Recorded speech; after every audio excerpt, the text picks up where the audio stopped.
ನಮಸ್ತೆ ಸ್ನೇಹಿತರೆ, ಇವತ್ತು ನಾವು ಪ್ರಥಮ BA ರಾಜ್ಯಶಾಸ್ತ್ರ ಮುಖ್ಯವಾದ ಪ್ರಶ್ನೆಗಳನ್ನು ನೋಡಿಕೊಳ್ಳುವ.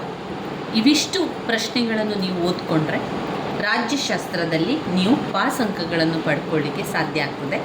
ತುಂಬ ಜನ ಕೇಳ್ತಾ ಇದ್ರಿ, ಪಾಸ್ ಅಂಕಗಳನ್ನು ಪಡ್ಕೊಳ್ಳಿಕ್ಕೆ ತಕ್ಕ ಯಾವ ಪ್ರಶ್ನೆಗಳನ್ನು ಓದ್ಕೊಳ್ಬೇಕು, ಹೇಗೆ ಓದ್ಕೊಳ್ಬೇಕು ಎನ್ನುವಂಥದ್ದು. ಮೊದಲಿಗೆ ನಾನು ನಿಮಗೆ ತಿಳಿಸುವಂಥದ್ದು, 4 ಬ್ಲಾಕಿನಿಂದಲೂ ಕೂಡ ನೀವು ಮುಖ್ಯವಾಗಿರುವ ಪ್ರಶ್ನೆಗಳನ್ನು ಆಯ್ಕೆ ಮಾಡಿಕೊಳ್ಬೇಕು. ಮೊದಲಿಗೆ 15 ಅಂಕದ ಪ್ರಶ್ನೆಗಳನ್ನು ಆಯ್ಕೆ ಮಾಡಿಕೊಂಡು ಅದನ್ನು ಸರಿಯಾಗಿ ಕಲಿತುಕೊಳ್ಳಿ. ಪ್ರತಿಯೊಂದು ಬ್ಲಾಕಿನಿಂದಲೂ ಕೂಡ 2 15 ಅಂಕದ ಪ್ರಶ್ನೆಗಳನ್ನು ಆಯ್ಕೆ ಮಾಡಿಕೊಳ್ಳಿ, ಮತ್ತೆ 2 10 ಅಂಕದ ಪ್ರಶ್ನೆಗಳು, ಮತ್ತೆ 2 5 ಅಂಕದ ಪ್ರಶ್ನೆಗಳನ್ನು ಆಯ್ಕೆ ಮಾಡಿಕೊಳ್ಳಿ. ಬ್ಲಾಕ್ 1ರಲ್ಲಿ ನೀವು ಓದಲೇಬೇಕಾಗಿರುವಂಥ 15 ಅಂಕದ 2 ಪ್ರಶ್ನೆ, ಒಂದು ರಾಜ್ಯಶಾಸ್ತ್ರದ ಸ್ವರೂಪ ವ್ಯಾಪ್ತಿ ಮಹತ್ವ, ಮತ್ತೊಂದು ಪರಮಾಧಿಕಾರದ ವ್ಯಾಖ್ಯೆ ಲಕ್ಷಣಗಳು ವಿಧಗಳು. ಇದೆರಡು 15 ಅಂಕಕ್ಕೆ ನೀವು ಬ್ಲಾಕ್ 1ರಲ್ಲಿ ಓದಲೇಬೇಕಾಗಿರುವಂತಹ ವೆರಿ ಇಂಪಾರ್ಟೆಂಟ್ ಆಗಿರುವಂತಹ ಪ್ರಶ್ನೆ. ಇನ್ನು 2 10 ಅಂಕದ ಪ್ರಶ್ನೆಯಲ್ಲಿ ರಾಜ್ಯಶಾಸ್ತ್ರದ ಅಧ್ಯಯನದ ವಿಧಾನಗಳನ್ನು ಓದ್ಕೊಳ್ಬೇಕು. ಆ 4 ವಿಧಾನಗಳು ಕೂಡ ನೀವು ಓದ್ಕೊಳ್ಬೇಕಾಗಿರುವಂತಹ ಮುಖ್ಯವಾದ ಪ್ರಶ್ನೆ. ಅದರ ಜೊತೆಗೆ ಆಸ್ಟಿನ್ ಪರಮಾಧಿಕಾರದ ಸಿದ್ಧಾಂತವನ್ನು ಓದ್ಕೊಳ್ಳಿ. ಮತ್ತೆರಡು 5 ಅಂಕದ ಪ್ರಶ್ನೆಯಾಗಿ ರಾಜ್ಯಶಾಸ್ತ್ರದ ಮೂಲಾಂಶಗಳು ಮತ್ತು ಜೈವಿಕ ಸಿದ್ಧಾಂತದ ಬಗ್ಗೆ ಓದ್ಕೊಳ್ಳಿ. ಇವಿಷ್ಟು ನೀವು ಬ್ಲಾಕ್ 1ರಿಂದ ಬ್ಲಾಕ್ 2ರಿಂದ ಈ ರೀತಿಯಾಗಿ 15 ಅಂಕ 10 ಅಂಕ ಹಾಗೆ 5 ಅಂಕಗಳನ್ನು 5 ಅಂಕಗಳಿಂದ ನೋಡ್ಕೊಳ್ಬೇಕಾಗಿರುವಂತಹ ಪ್ರಶ್ನೆಗಳಾಗಿದೆ. ಬ್ಲಾಕ್ 1ರಿಂದ ನಾವು ಈಗಾಗಲೇ ರಾಜ್ಯಶಾಸ್ತ್ರದ ವ್ಯಾಪ್ತಿ ಮಹತ್ವವನ್ನು ತಿಳ್ಕೊಂಡಿದ್ದೇವೆ. ಅದನ್ನು ನೀವು 15 ಅಂಕವಾಗಿ ತಗೊಂಡು ಓದ್ಕೊಳ್ಬೇಕು.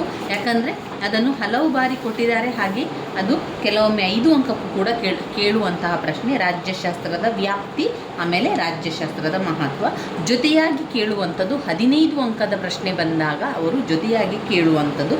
ಈಗಾಗಲೇ ನಾವು ಆ ಒಂದು ಪ್ರಶ್ನೆಯ ಪಾಯಿಂಟ್ಸ್ಗಳ ವಿವರಣೆಯನ್ನು ಕೂಡ ತಿಳ್ಕೊಂಡಿದ್ದೇವೆ. ಈಗ ಒಮ್ಮೆ ನಿಮಗೆ ಪಾಯಿಂಟ್ಸನ್ನಷ್ಟೇ ಹೇಳ್ತಾ ಹೋಗ್ತೇನೆ. ರಾಜ್ಯಶಾಸ್ತ್ರದ ವ್ಯಾಪ್ತಿ, ರಾಜಕೀಯ ಸಿದ್ಧಾಂತ, ರಾಜಕೀಯ ಸಂಸ್ಥೆಗಳು, ರಾಜಕೀಯ ಪಕ್ಷಗಳು, ಅಂತಾರಾಷ್ಟ್ರೀಯ ಸಂಬಂಧಗಳು.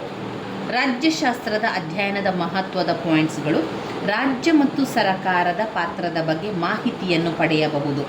2 ಪ್ರಜೆಗಳ ಹಕ್ಕುಬಾಧ್ಯತೆಗಳ ಬಗ್ಗೆ ಅರಿವನ್ನು ಮೂಡಿಸುವುದು. 3 ಪ್ರಜೆಗಳಲ್ಲಿ ರಾಜಕೀಯ ಜಾಗೃತಿಯನ್ನುಂಟು ಮಾಡುವುದು. 4 ಪ್ರಜಾಪ್ರಭುತ್ವದ ಯಶಸ್ಸಿಗೆ ಸಹಕಾರಿ. 5 ವಿವಿಧ ರಾಜಕೀಯ ಸಿದ್ಧಾಂತಗಳ ಪರಿಚಯ. 6 ಅಂತಾರಾಷ್ಟ್ರೀಯ ರಾಜಕೀಯ ಹಾಗೂ ಸಂಘ ಸಂಸ್ಥೆಗಳ ಪರಿಚಯ. 7 ಸರಕಾರದ ದಕ್ಷ ನಿರ್ವಹಣೆಗೆ ರಾಜ್ಯಶಾಸ್ತ್ರದ ಜ್ಞಾನ ಸ್ವಲ್ಪ ಮಟ್ಟಿಗಾದರೂ ಇದ್ದರೆ ಉತ್ತಮ. 8 ರಾಜ್ಯದ ಸಮಸ್ಯೆಗಳನ್ನು ಅರಿಯಲು. ಇವಿಷ್ಟು ರಾಜ್ಯಶಾಸ್ತ್ರದ ಅಧ್ಯಯನದ ವ್ಯಾಪ್ತಿ ಮಹತ್ವದಲ್ಲಿ ಓದ್ಕೊಳ್ಬೇಕಾಗಿರುವಂಥದ್ದು. ಇನ್ನು ರಾಜ್ಯಶಾಸ್ತ್ರದ ಅಧ್ಯಯನದ ವಿಧಾನಗಳು, ಇವುಗಳು ಕೂಡ ನಾವು ತುಂಬಾ ಮುಖ್ಯವಾಗಿರುವಂತಹ ಪ್ರಶ್ನೆಗಳಾಗಿದೆ. ರಾಜ್ಯಶಾಸ್ತ್ರದ ಅಧ್ಯಯನದ ವಿಧಾನಗಳಲ್ಲಿ 4 ವಿಧಾನಗಳಿರುವಂಥದ್ದು: ಐತಿಹಾಸಿಕ ವಿಧಾನ, ಹೋಲಿಕಾ ವಿಧಾನ, ಅನುಭವಾತ್ಮಕ ವಿಧಾನ, ನಡವಳಿಕೆ ಅಥವಾ ವರ್ತನಾ ವಿಧಾನ. ಈ 4 ವಿಧಾನವನ್ನು ನಾನು ಈಗಾಗಲೇ ವಿವರಿಸಿದ್ದೇನೆ, ಹಳೆಯ ವಿಡಿಯೋದಲ್ಲಿ ನೋಡಿಕೊಳ್ಳಿ. ರಾಜ್ಯಶಾಸ್ತ್ರದ ಅಧ್ಯಯನದ ವಿಧಾನಗಳಲ್ಲಿ ಈ 4 ವಿಧಾನಗಳು ಜೊತೆಯಾಗಿ ನಾವು ಬರೆಯುವಂಥದ್ದು ಅಂತಂದರೆ, ರಾಜ್ಯಶಾಸ್ತ್ರದ ಅಧ್ಯಯನದ ವಿಧಾನಗಳನ್ನು ವಿವರಿಸಿ ಎನ್ನುವಂಥದ್ದು 15 ಅಂಕಕ್ಕೆ ಕೇಳುವಂತಹ ಪ್ರಶ್ನೆ. 4 ವಿಧಾನಗಳಲ್ಲಿ ಪ್ರತ್ಯೇಕವಾಗಿ ಅವರು ಕೂಡ ಪ್ರಶ್ನೆಯನ್ನು ಕೇಳ್ತಾರೆ. ಅದು 10 ಅಂಕಕ್ಕೆ ನೀವು ಓದ್ಕೊಳ್ಬೇಕಾಗಿರುವಂಥದ್ದು. ಒಂದು ಹೋಲಿಕಾ ವಿಧಾನ ಅಥವಾ ತೌಲನಿಕ ವಿಧಾನವನ್ನು ಹಲವು ಬಾರಿ ಕೇಳಿದ್ದಾರೆ. ಅದೇ ರೀತಿ ನಡವಳಿಕೆ ಅಥವಾ ವರ್ತನಾ ವಿಧಾನವನ್ನು ಕೂಡ ಅವರು ಹಲವು ಬಾರಿ ಕೇಳಿರುವಂತಹ ಪ್ರಶ್ನೆ. ನೋಡಿ, 10 ಅಂಕಕ್ಕೆ ಬಂದಿರುವಂತಹ ಪ್ರಶ್ನೆ ಹೋಲಿಕಾ ವಿಧಾನ ಅಥವಾ ತೌಲನಿಕ ವಿಧಾನ. ತೌಲನಿಕ ವಿಧಾನ ಅಂತ ಕೇಳಿದರೂ ಕೂಡ ಹೋಲಿಕಾ ವಿಧಾನ ಆಗಿರುವಂಥದ್ದು. ಅದರ ಪಾಯಿಂಟ್ಸ್ಗಳನ್ನು ನಾವು ನೋಡಿದರೆ, ಈ ಪದ್ಧತಿಯಲ್ಲಿ ವಿವಿಧ ದೇಶಗಳಲ್ಲಿ ವಿವಿಧ ಕಾಲದಲ್ಲಿದ್ದ ರಾಜಕೀಯ ಸಂಸ್ಥೆಗಳು ಹಾಗೂ ವಿವಿಧ ಕಾಲದಲ್ಲಿ ಸಂಭವಿಸಿದ ರಾಜಕೀಯ ಘಟನೆಗಳ ತೌಲನಿಕ ಅಧ್ಯಯನ ಮಾಡಲಾಗುವುದು. ಪಾಯಿಂಟ್ ನಂಬರ್ 2, ಹೋಲಿಕೆ ಪದ್ಧತಿಯು ಹೆಚ್ಚು ಕ್ಲಿಷ್ಟಕರವಾದುದು. ಪಾಯಿಂಟ್ ನಂಬರ್ 3, ನೈತಿಕ ಮಟ್ಟದಲ್ಲಿನ ಭಿನ್ನತೆಯನ್ನು ಗಮನದಲ್ಲಿಟ್ಟುಕೊಳ್ಳಬೇಕು. ಪಾಯಿಂಟ್ ನಂಬರ್ 4, ಒಂದು ಕಾಲಕ್ಕೆ ಸರಿ ಎನಿಸಿದ್ದು ಬೇರೆ ಕಾಲಕ್ಕೆ ಸರಿ ಹೋಗದೇ ಇರಬಹುದು. ಪಾಯಿಂಟ್ ನಂಬರ್ 5, ಹೋಲಿಕಾ ಪದ್ಧತಿಯಲ್ಲಿರುವ ದೋಷಗಳನ್ನು ಹೋಗಲಾಡಿಸಿ ಅದು ಪ್ರಯೋಜನಕಾರಿಯಾಗುವಂತೆ ಮಾಡಬೇಕಾದರೆ ಅದರ ಜೊತೆಗೆ ಐತಿಹಾಸಿಕ ಇಲ್ಲವೇ ಅವಲೋಕನ ಪದ್ಧತಿಯನ್ನು ಸೇರಿಸಿ ಬಳಸಬೇಕು. ಅನುಭವಾತ್ಮಕ ವಿಧಾನ ಇದೆ.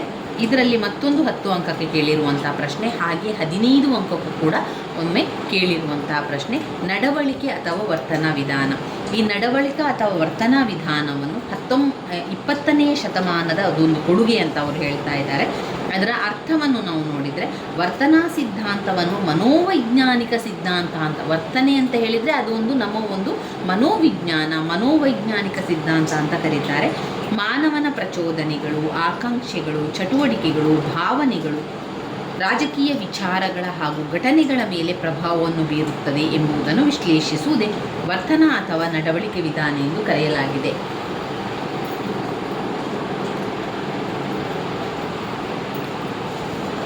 ನಡವಳಿಕೆ ಅಥವಾ ವರ್ತನಾ ವಿಧಾನದಲ್ಲಿ ನೀವು ವರ್ತನಾ ವಿಧಾನದ ಲಕ್ಷಣವನ್ನು ಮೊದಲಿಗೆ ಬರೆಯಿರಿ.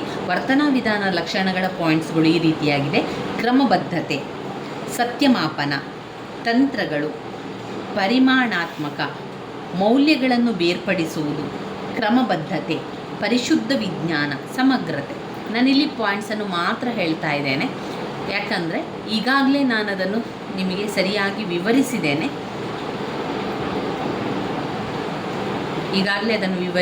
ಕಳೆದ ವಿಡಿಯೋದಲ್ಲಿ ನೀವು ನೋಡ್ಬೋದು. ಈಗಷ್ಟೇ ಅವುಗಳನ್ನು ವಿವರಿಸಿ ನಿಮಗೆ ನಾನು ವಿಡಿಯೋ ಮಾಡಿ ಹಾಕಿದ್ದೇನೆ. ಇನ್ನು ಇದರಲ್ಲಿ ನಾನು ಪಾಯಿಂಟ್ಸನ್ನು ಮಾತ್ರ ಹೇಳ್ಕೊಂಡಿರುವಂಥದ್ದು. ಆ ವಿಡಿಯೋವನ್ನು ಕೂಡ ನೋಡ್ಕೊಳ್ಳಿ ನೀವು, ಅದರಲ್ಲಿ ಸಂಪೂರ್ಣ ವಿವರಣೆ ಇದೆ. ಬರೀ ಪಾಯಿಂಟ್ಸ್ ಸಾಕು, ನಾನು ಅದನ್ನು ಅದೇ ರೀತಿ ನನಗೆ ಬೇಕಾದ ರೀತಿಯಲ್ಲಿ ವಿವರಿಸ್ತೇನೆ ಅಂತಂದರೆ ಇದನ್ನು ನೋಡಿದರೆ ಸಾಕು. ಈ ಪಾಯಿಂಟ್ಸನ್ನು ಬಾಯ್ಪಾಠ ಮಾಡ್ಕೊಳ್ಳಿ. ಮತ್ತೊಂದು ನಿಮಗೆ ಹೇಳ್ತೇನೆ, ಯಾವುದೇ ಒಂದು ಪ್ರಶ್ನೆಗೆ ಪಾಯಿಂಟ್ಸ್ಗಳಿದೆ ಅಂತಾದರೆ ಆ ಪಾಯಿಂಟ್ಸ್ಗಳನ್ನೇ ಬಾಯ್ಪಾಠ ಮಾಡಿಕೊಂಡ್ರೆ ಸಾಕು. ಆ ಪಾಯಿಂಟ್ಸ್ಗಳಿಗೆ ವಿವರಣೆಯನ್ನು ನಿಮಗೆ ಯಾವ ರೀತಿ ವಿವರಿಸಲಿಕ್ಕೆ ಸಾಧ್ಯ ಅದೇ ರೀತಿ ವಿವರಿಸ್ತಾ ಹೋಗಿ ಸ್ನೇಹಿತರೆ. ಯಾಕಂದರೆ ನೀವು ಅದಕ್ಕೆಲ್ಲ ಜಾಸ್ತಿ ಚಿಂತೆಯನ್ನು ಮಾಡಬೇಡಿ, ವಿವರಿಸಲಿಕ್ಕೆ ಅಥವಾ ಅದರ ವಿವರಣೆಯನ್ನು ಬರಲಿಕ್ಕೆ ಚಿಂತೆ ಮಾಡಬೇಡಿ. ನಿಮಗೆ ಪಾಯಿಂಟ್ಸ್ ಬೇಕು, ಆ ಪಾಯಿಂಟ್ಸ್ಗಳನ್ನು ಸರಿಯಾಗಿ ಕಲಿತುಕೊಳ್ಳಿ. ಪಾಯಿಂಟ್ಸ್ಗಳು ಬರ್ಕೊಂಡು ನಂತರ ವಿವರಣೆಯನ್ನು ನೀವು ಬರಿತಾ ಹೋಗಿ. ನಮಗೆ ಈಗ ಸಮಯ ಎಷ್ಟಿದೆ ನೋಡಿಕೊಂಡು ಆ ಸಮಯದಲ್ಲಿ ಎಲ್ಲವನ್ನು ಕೂಡ ಅಭ್ಯಾಸ ಮಾಡಬೇಕಾಗಿರೋದ್ರಿಂದ ನಾವು ಆದಷ್ಟು ಸುಲಭದ ರೀತಿಯಲ್ಲಿ ನಾವು ಓದ್ತಾ ಹೋಗಬೇಕು. ಇನ್ನೇನಾಗ್ತದೆ ಅಂತ ಹೇಳಿದರೆ, ನಮಗೆ ಸಮಯಾವಕಾಶ ಇತ್ತು, ನಾವು ಮೊದಲೇ ಓದ್ಕೊಂಡಿದ್ದೇವೆ ಅಂತಾದರೂ ವಿವರಣೆಯೆಲ್ಲ ನೋಡ್ಕೊಳ್ತಾ ಹೋಗ್ಬೋದು. ನಡವಳಿಕೆ ಆದಾದ ನಂತರ ವರ್ತನಾ ವಿಧಾನದ ಲಕ್ಷಣ ಬರೆದ ನಂತರ ವರ್ತನಾ ವಿಧಾನದ ಪ್ರಯೋಜನಗಳನ್ನು ನೀವು ಬರಿಬೇಕು. ಪ್ರಯೋಜನ ವಿಧಾನದಲ್ಲಿ ಇದರಿಂದಾಗಿ ರಾಜಕೀಯ ಪದ್ಧತಿಯಲ್ಲಿ ರಚನಾತ್ಮಕ, ಕಾರ್ಯಾತ್ಮಕ, ಅಂತರ್ಗತ ನಿರ್ಗಮನ ವಿಶ್ಲೇಷಣೆ ಮುಂತಾದ ಅನೇಕ ಹೊಸ ವಿಧಾನಗಳು ನಮಗೆ ತಿಳಿಯುತ್ತದೆ. ರಾಜ್ಯಶಾಸ್ತ್ರದಲ್ಲಿಯೂ ವೈಜ್ಞಾನಿಕ ಅಧ್ಯಯನ ಸಾಧ್ಯವೆಂದು ಇದು ತೋರಿಸ್ತದೆ. ನಮಗೆ ನಾಯಕತ್ವದ ಬಗ್ಗೆ ತಿಳಿಸಿಕೊಡುತ್ತದೆ. ಚುನಾವಣೆಯ ನಡವಳಿಕೆ, ರಾಜಕೀಯ ಪಕ್ಷಗಳ ಪಾತ್ರ, ಸಾರ್ವಜನಿಕ ಅಭಿಪ್ರಾಯ, ಇದೆಲ್ಲದರ ಬಗ್ಗೆ ಕೂಡ ನಮಗೆ ತಿಳಿಸಿಕೊಡುವಂಥದ್ದು ಈ ವರ್ತನಾ ವಿಧಾನದ ನಡವಳಿಕೆ ವಿಧಾನ. ಕ್ರಮಬದ್ಧವಾಗಿ ಹಾಗೂ ವೈಜ್ಞಾನಿಕವಾಗಿ ಅಧ್ಯಯನ ಮಾಡಲಿಕ್ಕೆ ಅದು ಸಹಕಾರಿಯಾಗಿದೆ.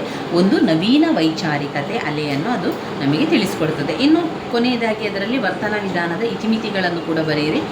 ಕೇವಲ ಸಂಗತಿಗಳ ಮೇಲೆ ಅವಲಂಬಿತವಾಗಿರುವುದು ಅಪಾಯಕಾರಿ. ಅಂದರೆ ವರ್ತನಾ ವಿಧಾನ ಎನ್ನುವಂಥದ್ದು ಸಂಗತಿಯ ಮೇಲೆ ಮಾತ್ರ ಇದೆ, ಅದಕ್ಕೆ ಬೇರೆ ಯಾವುದನ್ನು ಅದು ಕಡೆಗಣಿಸುವಂಥದ್ದು, ಅದು ಯಾವುದೂ ತಗೊಳ್ಳೋದಿಲ್ಲ. ಅಂದರೆ ಎಷ್ಟೇ ವೈಜ್ಞಾನಿಕ ವಿಧಾನವನ್ನು ಉಪಯೋಗಿಸಿದರೂ ರಾಜ್ಯಶಾಸ್ತ್ರವು ನಿರ್ದಿಷ್ಟ ವಿಜ್ಞಾನವಾಗಲಾರದು. ರಾಜಕೀಯ ವರ್ತನೆ ಪದೇ ಪದೇ ಬದಲಾವಣೆ ಒಳಗಾಗುವುದರಿಂದ ಅದನ್ನು ಪ್ರಯೋಗಕ್ಕೆ ಒಳಪಡಿಸಲು ಸಾಧ್ಯ ಇಲ್ಲ ಅಂತ ಹೇಳುವಂಥದ್ದು. ಇಲ್ಲಿ ವರ್ತನಾ ವಿಧಾನ ಎನ್ನುವಂಥದ್ದು ಮೌಲ್ಯಗಳಿಗೆ ಪ್ರಾಮುಖ್ಯತೆ ನೀಡುವುದಿಲ್ಲ, ನೈತಿಕ ರೀತಿ ನಿಯಮಗಳಿಗೆ ಯಾವತ್ತೂ ಮಹತ್ವವನ್ನು ನೀಡದೆ ಕೇವಲ ಸಂಗತಿಗಳ ಮೇಲೆ ಅವಲಂಬಿತವಾಗಿರುವಂಥದ್ದು ಅಪಾಯಕಾರಿ ಅಂತ ಹೇಳ್ತಾ ಇದ್ದಾರೆ. ಇನ್ನು ರಾಜ್ಯದ ಅರ್ಥ, ವ್ಯಾಖ್ಯೆ ಮತ್ತು ಮೂಲಾಂಶಗಳನ್ನು ನೋಡಿದರೆ, ರಾಜ್ಯದ ಮೂಲಾಂಶಗಳು 10 ಅಂಕಕ್ಕೆ 5 ಅಂಕಕ್ಕೆ ಕೊಟ್ಟಿರುವಂಥ ಪ್ರಶ್ನೆ. ಅದರಲ್ಲಿ ಜನಸಂಖ್ಯೆ, ಭೂಪ್ರದೇಶ, ಪರಮಾಧಿಕಾರ ಅಥವಾ ಸಾರ್ವಭೌಮತ್ವ. ರಾಜ್ಯಶಾಸ್ತ್ರದ ಮೂಲಾಂಶಗಳಲ್ಲಿ ಜನಸಂಖ್ಯೆ, ಭೂಪ್ರದೇಶ, ಆಮೇಲೆ ಸರಕಾರ, ಪರಮಾಧಿಕಾರ ಎನ್ನುವ 4 ಪಾಯಿಂಟ್ಸ್ಗಳಿದೆ. ಇದನ್ನು ಕೂಡ ನಾನು ಪ್ರತ್ಯೇಕವಾಗಿ ವಿಡಿಯೋವನ್ನು ಮಾಡಿದ್ದೇನೆ. ಪರಮಾಧಿಕಾರದ ಲಕ್ಷಣಗಳು, ಈ ಪರಮಾಧಿಕಾರದ ಲಕ್ಷಣಗಳು 5 ಅಂಕಕ್ಕೆ ನಿಮಗೆ ಗೊತ್ತಿರಲಿ. ಪರಮಾಧಿಕಾರದ ಲಕ್ಷಣಗಳು ಇಲ್ಲೇ ಪಾಯಿಂಟ್ಸ್ ಇದೆ ನೋಡಿ. ಮೊದಲಿಗೆ ನೀವು ಪಾಯಿಂಟ್ಸ್ ಬಾಯ್ಪಾಠ ಮಾಡಬೇಕಾದ್ರೆ ಇಲ್ಲಿಯೇ ನೋಡಿ ಬಾಯ್ಪಾಠ ಮಾಡ್ಕೊಳ್ಳಿ. ನಂತರ ಪಾಯಿಂಟ್ಸ್ ಒಳಗಡೆ ಏನಿದೆ ಅಂತ ನಂತರ ವಿವರಣೆಯಲ್ಲಿ ನೋಡಿಕೊಂಡ್ರೆ ಸಾಕಾಗ್ತದೆ. ಪರಮಾಧಿಕಾರದ ಲಕ್ಷಣಗಳಲ್ಲಿ ಒಂದು ನಿರಂಕುಶತೆ, ಶಾಶ್ವತತೆ, ಸರ್ವವ್ಯಾಪಕತೆ, ಅವಿಭಾಜ್ಯತೆ, ಅವರ್ಗೀಯತೆ, ಏಕಮೇವತೆ. ಪರಮಾಧಿಕಾರದ ವಿಧಗಳು: ನಾಮಮಾತ್ರ ಪರಮಾಧಿಕಾರ, ನೈಜ ಪರಮಾಧಿಕಾರ, ಶಾಸನಬದ್ಧ ಪರಮಾಧಿಕಾರ, ರಾಜಕೀಯ ಪರಮಾಧಿಕಾರ, ಜನತಾ ಪರಮಾಧಿಕಾರ, ವಿಧಿಬದ್ಧ ಪರಮಾಧಿಕಾರ, ಶಕ್ತಿಬದ್ಧ ಪರಮಾಧಿಕಾರ. ಇಲ್ಲಿ ಅವರು ಜೊತೆಯಾಗಿ ಕೊಟ್ಟಿದ್ದಾರೆ. ನಾವು ಅದನ್ನು ಪ್ರತ್ಯೇಕವಾಗಿ ಪಾಯಿಂಟ್ಸನ್ನು ಮಾಡುವುದರಿಂದ ನಮಗೆ 7 ಪಾಯಿಂಟ್ಸ್ಗಳಷ್ಟು ನಮಗೆ ಸಿಗ್ತದೆ. ಆ ರೀತಿಯಾಗಿ ಮಾಡಿಕೊಂಡ್ರೆ ಹೆಚ್ಚು ಪಾಯಿಂಟ್ಸ್ ಸಿಕ್ಕಿದ ಕೂಡಲೇ ನಮಗೆ ಹೆಚ್ಚು ಪುಟವನ್ನು ಬರೀಲಿಕ್ಕೆ, ವಿವರಿಸಲಿಕ್ಕೆ ಸಾಧ್ಯ ಆಗ್ತದೆ. ಇದರ ಪಾಯಿಂಟ್ಸ್ಗಳಲ್ಲಿರುವಂಥದ್ದನ್ನೇ ಅದು ಏನು ವಿಚಾರ ಕೊಟ್ಟಿದೆ ಅದನ್ನೇ ವಿವರಿಸ್ತಾ ಹೋಗುವಂಥದ್ದು. ಅಂದರೆ ಈಗ ಪರಮಾಧಿಕಾರದ ಲಕ್ಷಣಗಳಲ್ಲಿ ನಾವು ನಿರಂಕುಶವಾದುದು ಎನ್ನುವಂಥದ್ದು, ಅಮಿತವಾದುದು ಅಂತ ಹೇಳುವಂಥದ್ದು. ಪರಮಾಧಿಕಾರವು ನಿರಂಕುಶವಾಗಿರ್ತದೆ, ಅದು ಮಿತವಾಗಿರುವಂಥದ್ದಲ್ಲ, ಅದು ಅಮಿತವಾಗಿದೆ. ಯಾಕಂದರೆ ರಾಜ್ಯದ ಒಳಗಾಗಲಿ ರಾಜ್ಯದ ಹೊರಗಾಗಲಿ ಪರಮಾಧಿಕಾರಕ್ಕಿಂತ ಮಿಗಿಲಾದ ಶಾಸನ ಇರಲಿಕ್ಕೆ ಸಾಧ್ಯ ಇಲ್ಲ. ಆಂತರಿಕವಾಗಿ ರಾಜ್ಯದ ಸಮಸ್ತ ವ್ಯಕ್ತಿಗಳ ಹಾಗೂ ಸಂಘ ಸಂಸ್ಥೆಗಳ ಮೇಲೆ ಸರ್ವೋಚ್ಚ ಅಧಿಕಾರವನ್ನು ಅದು ಬಳಸ್ತದೆ. ನಿರಂಕುಶತೆ, ಆಮೇಲೆ ಸರ್ವವ್ಯಾಪಕತೆ. ಪರಮಾಧಿಕಾರ ಎನ್ನುವಂಥದ್ದು ಎಲ್ಲ ಕಡೆ ಹಬ್ಬಿಕೊಳ್ಳುವಂಥದ್ದು, ಸರ್ವವ್ಯಾಪಕವಾಗಿ ಅದು ಹೋಗ್ತದೆ. ಆಮೇಲೆ ಅದು ಶಾಶ್ವತವಾಗಿರುವಂಥದ್ದು, ಶಾಶ್ವತತೆ ಇದೆ. ಅವಿಭಾಜ್ಯತೆ, ಅದನ್ನು ವಿಭಾಜಿಸಲಿಕ್ಕೆ ಸಾಧ್ಯವೇ ಇಲ್ಲ, ಅವಿಭಾಜ್ಯವಾದುದು ಎನ್ನುವಂಥದ್ದು. ಅವರ್ಗೀಯತೆ ಎನ್ನುವಂಥದ್ದು ವರ್ಗೀಕರಣ ಮಾಡಲಿಕ್ಕೆ ಸಾಧ್ಯ ಇಲ್ಲ, ಅದನ್ನು ಬೇರ್ಪಡಿಸಲಿಕ್ಕೆ ಸಾಧ್ಯ ಇಲ್ಲ. ಏಕಮೇವತೆ, ಪರಮಾಧಿಕಾರವು ಹೊಂದಿರುವ ಏಕೈಕ ಸಂಸ್ಥೆ ಎಂದರೆ ಅದು ರಾಜ್ಯ. ಪರಮಾಧಿಕಾರವು ರಾಜ್ಯಕ್ಕೆ ಮಾತ್ರ ಮೀಸಲು. ಬೇಕಾದ ವ್ಯಕ್ತಿಯಾಗಲಿ ಸಂಘ ಸಂಸ್ಥೆಯಾಗಲಿ ಇದನ್ನು ಹೊಂದಿರಲಾರರು. ರಾಜ್ಯದ ಪರಮಾಧಿಕಾರದಲ್ಲಿ ಯಾವ ಸಂಸ್ಥೆಗೂ ಯಾವ ವ್ಯಕ್ತಿಗೂ ಪಾಲುಗಾರಿಕೆ ಇಲ್ಲ.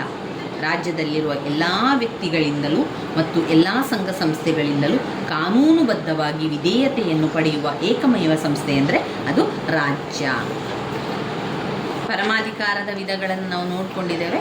ನಾಮಮಾತ್ರ ಪರಮಾಧಿಕಾರ, ನೈಜ ಪರಮಾಧಿಕಾರ, ಶಾಸನಬದ್ಧ ಪರಮಾಧಿಕಾರ, ರಾಜಕೀಯ ಪರಮಾಧಿಕಾರ, ಜನತಾ ಪರಮಾಧಿಕಾರ, ವಿಧಿಬದ್ಧ ಮತ್ತು ಶಕ್ತಿಬದ್ಧ ಪರಮಾಧಿಕಾರ.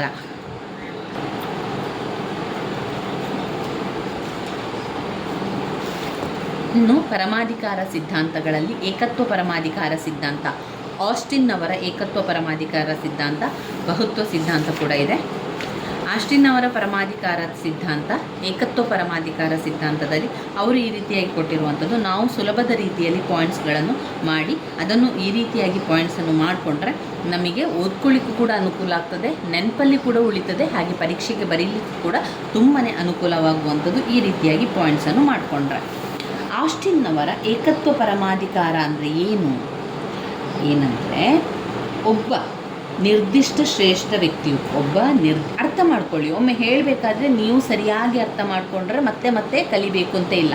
ಒಬ್ಬ ನಿರ್ದಿಷ್ಟ ಶ್ರೇಷ್ಠ ವ್ಯಕ್ತಿಯು ಅದೇ ರೀತಿಯ ಮತ್ತೊಬ್ಬ ಶ್ರೇಷ್ಠ ವ್ಯಕ್ತಿಗೆ ವಿಧೇಯನಾಗಿರದೆ, ಒಬ್ಬ ಶ್ರೇಷ್ಠ ವ್ಯಕ್ತಿಯು ಮತ್ತೊಬ್ಬ ಅದೇ ರೀತಿಯ ಶ್ರೇಷ್ಠ ವ್ಯಕ್ತಿಗೆ ವಿಧೇಯನಾಗಿರದೆ ಒಂದು ಗೊತ್ತಾದ ಸಮಾಜದ ಬಹುಸಂಖ್ಯಾತರಿಂದ ಸಾಂಪ್ರದಾಯಿಕ ವಿಧೇಯತೆಯನ್ನು ಪಡೆದರೆ ಆ ಶ್ರೇಷ್ಠ ವ್ಯಕ್ತಿಯೇ ಆ ಸಮಾಜದ ಪರಮಾಧಿಕಾರಿ ಮತ್ತು ಆ ಶ್ರೇಷ್ಠ ವ್ಯಕ್ತಿಯನ್ನೊಳಗೊಂಡ ಸಮಾಜವು ಒಂದು ರಾಜಕೀಯ ಮತ್ತು ಸ್ವತಂತ್ರ ಸಮಾಜ ಎನ್ನುವಂಥದ್ದು ಅವರು ಹೇಳುವಂಥದ್ದು. ಒಬ್ಬ ನಿರ್ದಿಷ್ಟ ವ್ಯಕ್ತಿ ಇನ್ನೊಬ್ಬ ನಿರ್ದಿಷ್ಟ ವ್ಯಕ್ತಿಯ ವಿಧೇಯನಾಗಿರದೆ ಒಂದು ಗೊತ್ತಾದ ಸಮಾಜದಲ್ಲಿ ಬಹುಸಂಖ್ಯಾತರಿಂದ ಸಾಂಪ್ರದಾಯಿಕ ವಿಧೇಯತೆಯನ್ನು ಪಡೆದರೆ ಆ ಶ್ರೇಷ್ಠ ವ್ಯಕ್ತಿಯೇ ಆ ಸಮಾಜದ ಪರಮಾಧಿಕಾರಿ. ಆಸ್ಟಿನ್ ಅವರ ಏಕತ್ವ ಪರಮಾಧಿಕಾರ ಸಿದ್ಧಾಂತದ ಅದರ ವಿಶ್ಲೇಷಣೆಯಲ್ಲಿ ನಾವು ನೋಡಿದರೆ ಮೊದಲನೇ ಪಾಯಿಂಟ್, ಒಬ್ಬ ನಿರ್ದಿಷ್ಟ ವ್ಯಕ್ತಿ ಅಥವಾ ವ್ಯಕ್ತಿಗಣ ಇರಬೇಕು. ಒಬ್ಬ ನಿರ್ದಿಷ್ಟ ವ್ಯಕ್ತಿ, ನಾನು ಪಾಯಿಂಟ್ಸನ್ನು ಹೇಳ್ತಾ ಹೋಗ್ತೇನೆ, ಆ ಪಾಯಿಂಟ್ಸನ್ನು ನಾವೇ ವಿವರಿಸುವಂಥದ್ದು, ಇಲ್ಲಿ ಯಾವುದೇ ರೀತಿಯ ಹೆಚ್ಚಾದ ವಿವರಣೆಯನ್ನು ಕೊಡಲಿಲ್ಲ.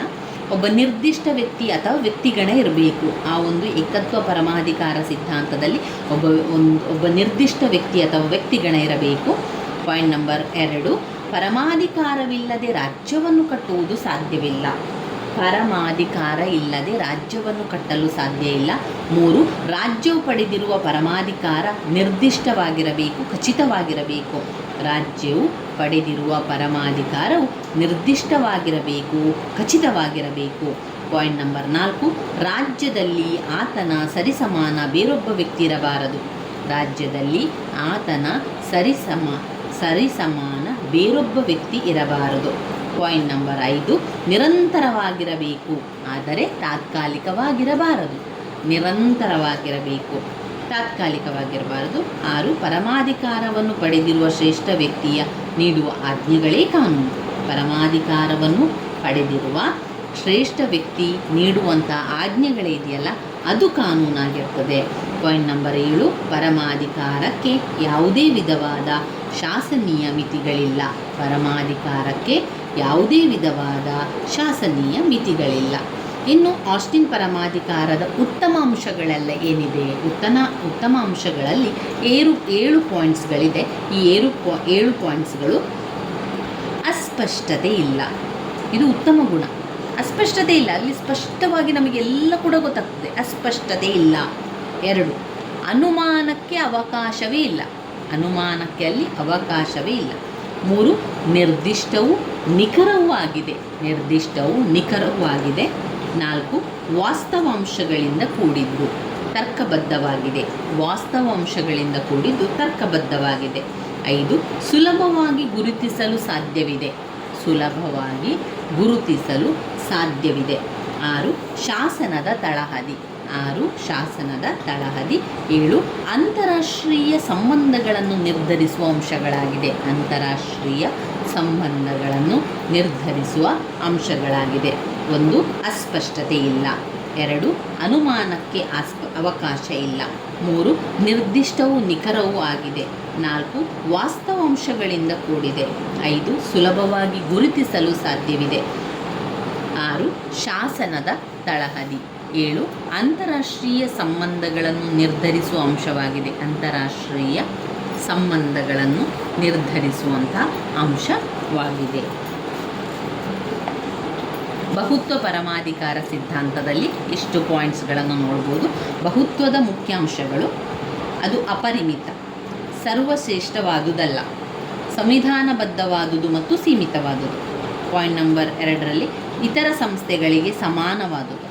3, ಸಾರ್ವಭೌಮಾಧಿಕಾರವು ಕೇವಲ ರಾಜ್ಯಕ್ಕೆ ಮಾತ್ರ ಸೇರಿರಬಾರದು, ಇತರ ಸಂಘ ಸಂಸ್ಥೆಗಳಿಗೂ ಸೇರಿರಬೇಕು. ಸ್ವಯಮಾಧಿಕಾರವಿರಬೇಕು. ಕಾನೂನುಗಳನ್ನು ರೂಪಿಸುವ, ಅವುಗಳನ್ನು ಕಾರ್ಯರೂಪಕ್ಕೆ ತರುವ ಅಧಿಕಾರವು ರಾಜ್ಯಕ್ಕೆ ಮಾತ್ರ ಸೇರಿರದೆ ಎಲ್ಲ ಸಂಘ ಸಂಸ್ಥೆಗಳಿಗೂ ಸೇರಿರಬೇಕು. ಕೇಂದ್ರೀಕೃತವಾಗಿರದೆ ವಿಕೇಂದ್ರೀಕೃತವಾಗಿರಬೇಕು. ಸಂಪೂರ್ಣ ಸ್ವಾತಂತ್ರ್ಯ ಕೊಡಬೇಕು. ಸಮಾಜ ಕಲ್ಯಾಣ ರಾಜ್ಯಕ್ಕಿಂತಲೂ ಸಂಘ ಸಂಸ್ಥೆಗಳು ಮುಖ್ಯವಾಗಿದೆ. ಇವು ಬಹುತ್ವ ಪರಮಾಧಿಕಾರದ ಸಿದ್ಧಾಂತ. ಇನ್ನು ಬರುವಂಥದ್ದು ರಾಜ್ಯದ ಸ್ವರೂಪ, ಜೈವಿಕ ಸಿದ್ಧಾಂತ. ಜೈವಿಕ ಸಿದ್ಧಾಂತದ ಬಗ್ಗೆ 15 ಅಂಕಕ್ಕೆ ಕೇಳಿದ್ದಾರೆ. ಜೈವಿಕ ಸಿದ್ಧಾಂತದಲ್ಲಿ ಅವರು ಹೆಚ್ಚಿನ ವಿವರ ಏನೂ ಕೊಡಲಿಲ್ಲ. ಆದರೆ ನಮಗೆ ಅಲ್ಲಿ ಸಾರಾಂಶದಲ್ಲಿ ಕೊಟ್ಟಿರುವಂತಹ ಮಾಹಿತಿಯ ಪ್ರಕಾರ ಸ್ವಲ್ಪ ಅದರಲ್ಲಿ ಕೊಟ್ಟಿದ್ದಾರೆ. ಅದನ್ನೇ ನೋಡಿಕೊಳ್ಳುವ. ನೀವು ಆಪ್ಷನ್ ಬಂದಾಗ ಬೇರೆ ಪಾಯಿಂಟ್ಸ್ಗಳಿರುವಂತಹ ಪ್ರಶ್ನೆಯನ್ನೇ ಆಯ್ಕೆ ಮಾಡಿಕೊಳ್ಳಿ ನಿಮ್ಮ ಪ್ರಶ್ನೆ ಪತ್ರಿಕೆಯಲ್ಲಿ.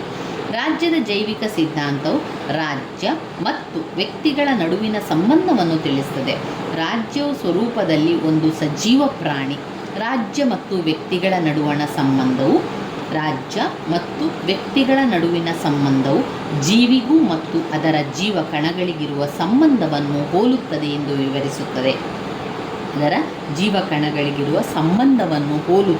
ವಿವರಿಸುತ್ತದೆ. ಇಂಗ್ಲೆಂಡ್ನಲ್ಲಿ ಹರ್ಬರ್ಟ್ ಸ್ಪೆನ್ಸರ್ ಅವರು ಜೈವಿಕ ಸಿದ್ಧಾಂತದ ಮುಖ್ಯ ಪ್ರತಿಪಾದಕರಾಗಿದ್ದಾರೆ. ಅವರ ಪ್ರಕಾರ ಜೀವಿಯು ಅನೇಕ ಜೀವಕೋಶಗಳಿಂದ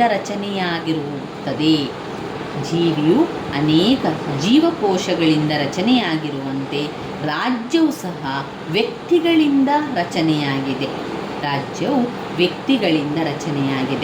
2, ಸಣ್ಣದಾಗಿ ಪ್ರಾರಂಭವಾಗಿ ದೊಡ್ಡದಾಗಿ ಬೆಳೆಯುತ್ತದೆ. ನಂತರ ದೊಡ್ಡದಾಗಿ ಬೆಳೆಯುತ್ತದೆ.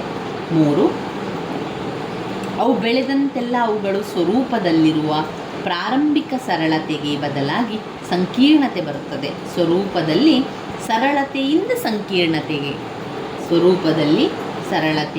ಸಂಕೀರ್ಣತೆಗೆ ಬೆಳವಣಿಗೆ ಮತ್ತು ಶಿಥಿಲತೆಯ ನಿಯಮಕ್ಕೆ ಒಳಪಡುತ್ತದೆ.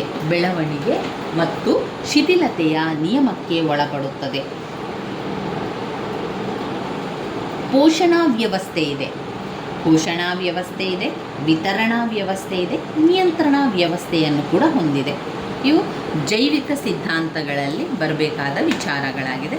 ಇನ್ನು ಬ್ಲಾಕ್ ಬ್ಲಾಕ್ 2ರಲ್ಲಿ ಯಾವ ಪ್ರಶ್ನೆಗಳನ್ನೆಲ್ಲ ನೀವು ಓದ್ಕೊಳ್ಬೇಕು? ಬ್ಲಾಕ್ 2ರಲ್ಲಿ ಒಂದು ನಾವು ಓದಬೇಕಾಗಿರುವಂಥದ್ದು 15 ಅಂಕದ ಪ್ರಶ್ನೆ ಯಾವುದಿದೆ ಅಂತ ಮೊದಲಿಗೆ ನೋಡ್ಕೊಳ್ಬೇಕು. ಇದರಲ್ಲಿ ಜೈವಿಕ ಸಿದ್ಧಾಂತ ಇದೆಯಲ್ಲ, ದೈವಿಕ ಸಿದ್ಧಾಂತ, ರಾಜ್ಯದ ಉಗಮ ದೈವಿಕ ಸಿದ್ಧಾಂತ, ಅದೆಲ್ಲ 10 ಅಂಕಕ್ಕೆ ನೀವು ಓದಬೇಕಾಗಿರುವಂತಹ ಪ್ರಶ್ನೆ.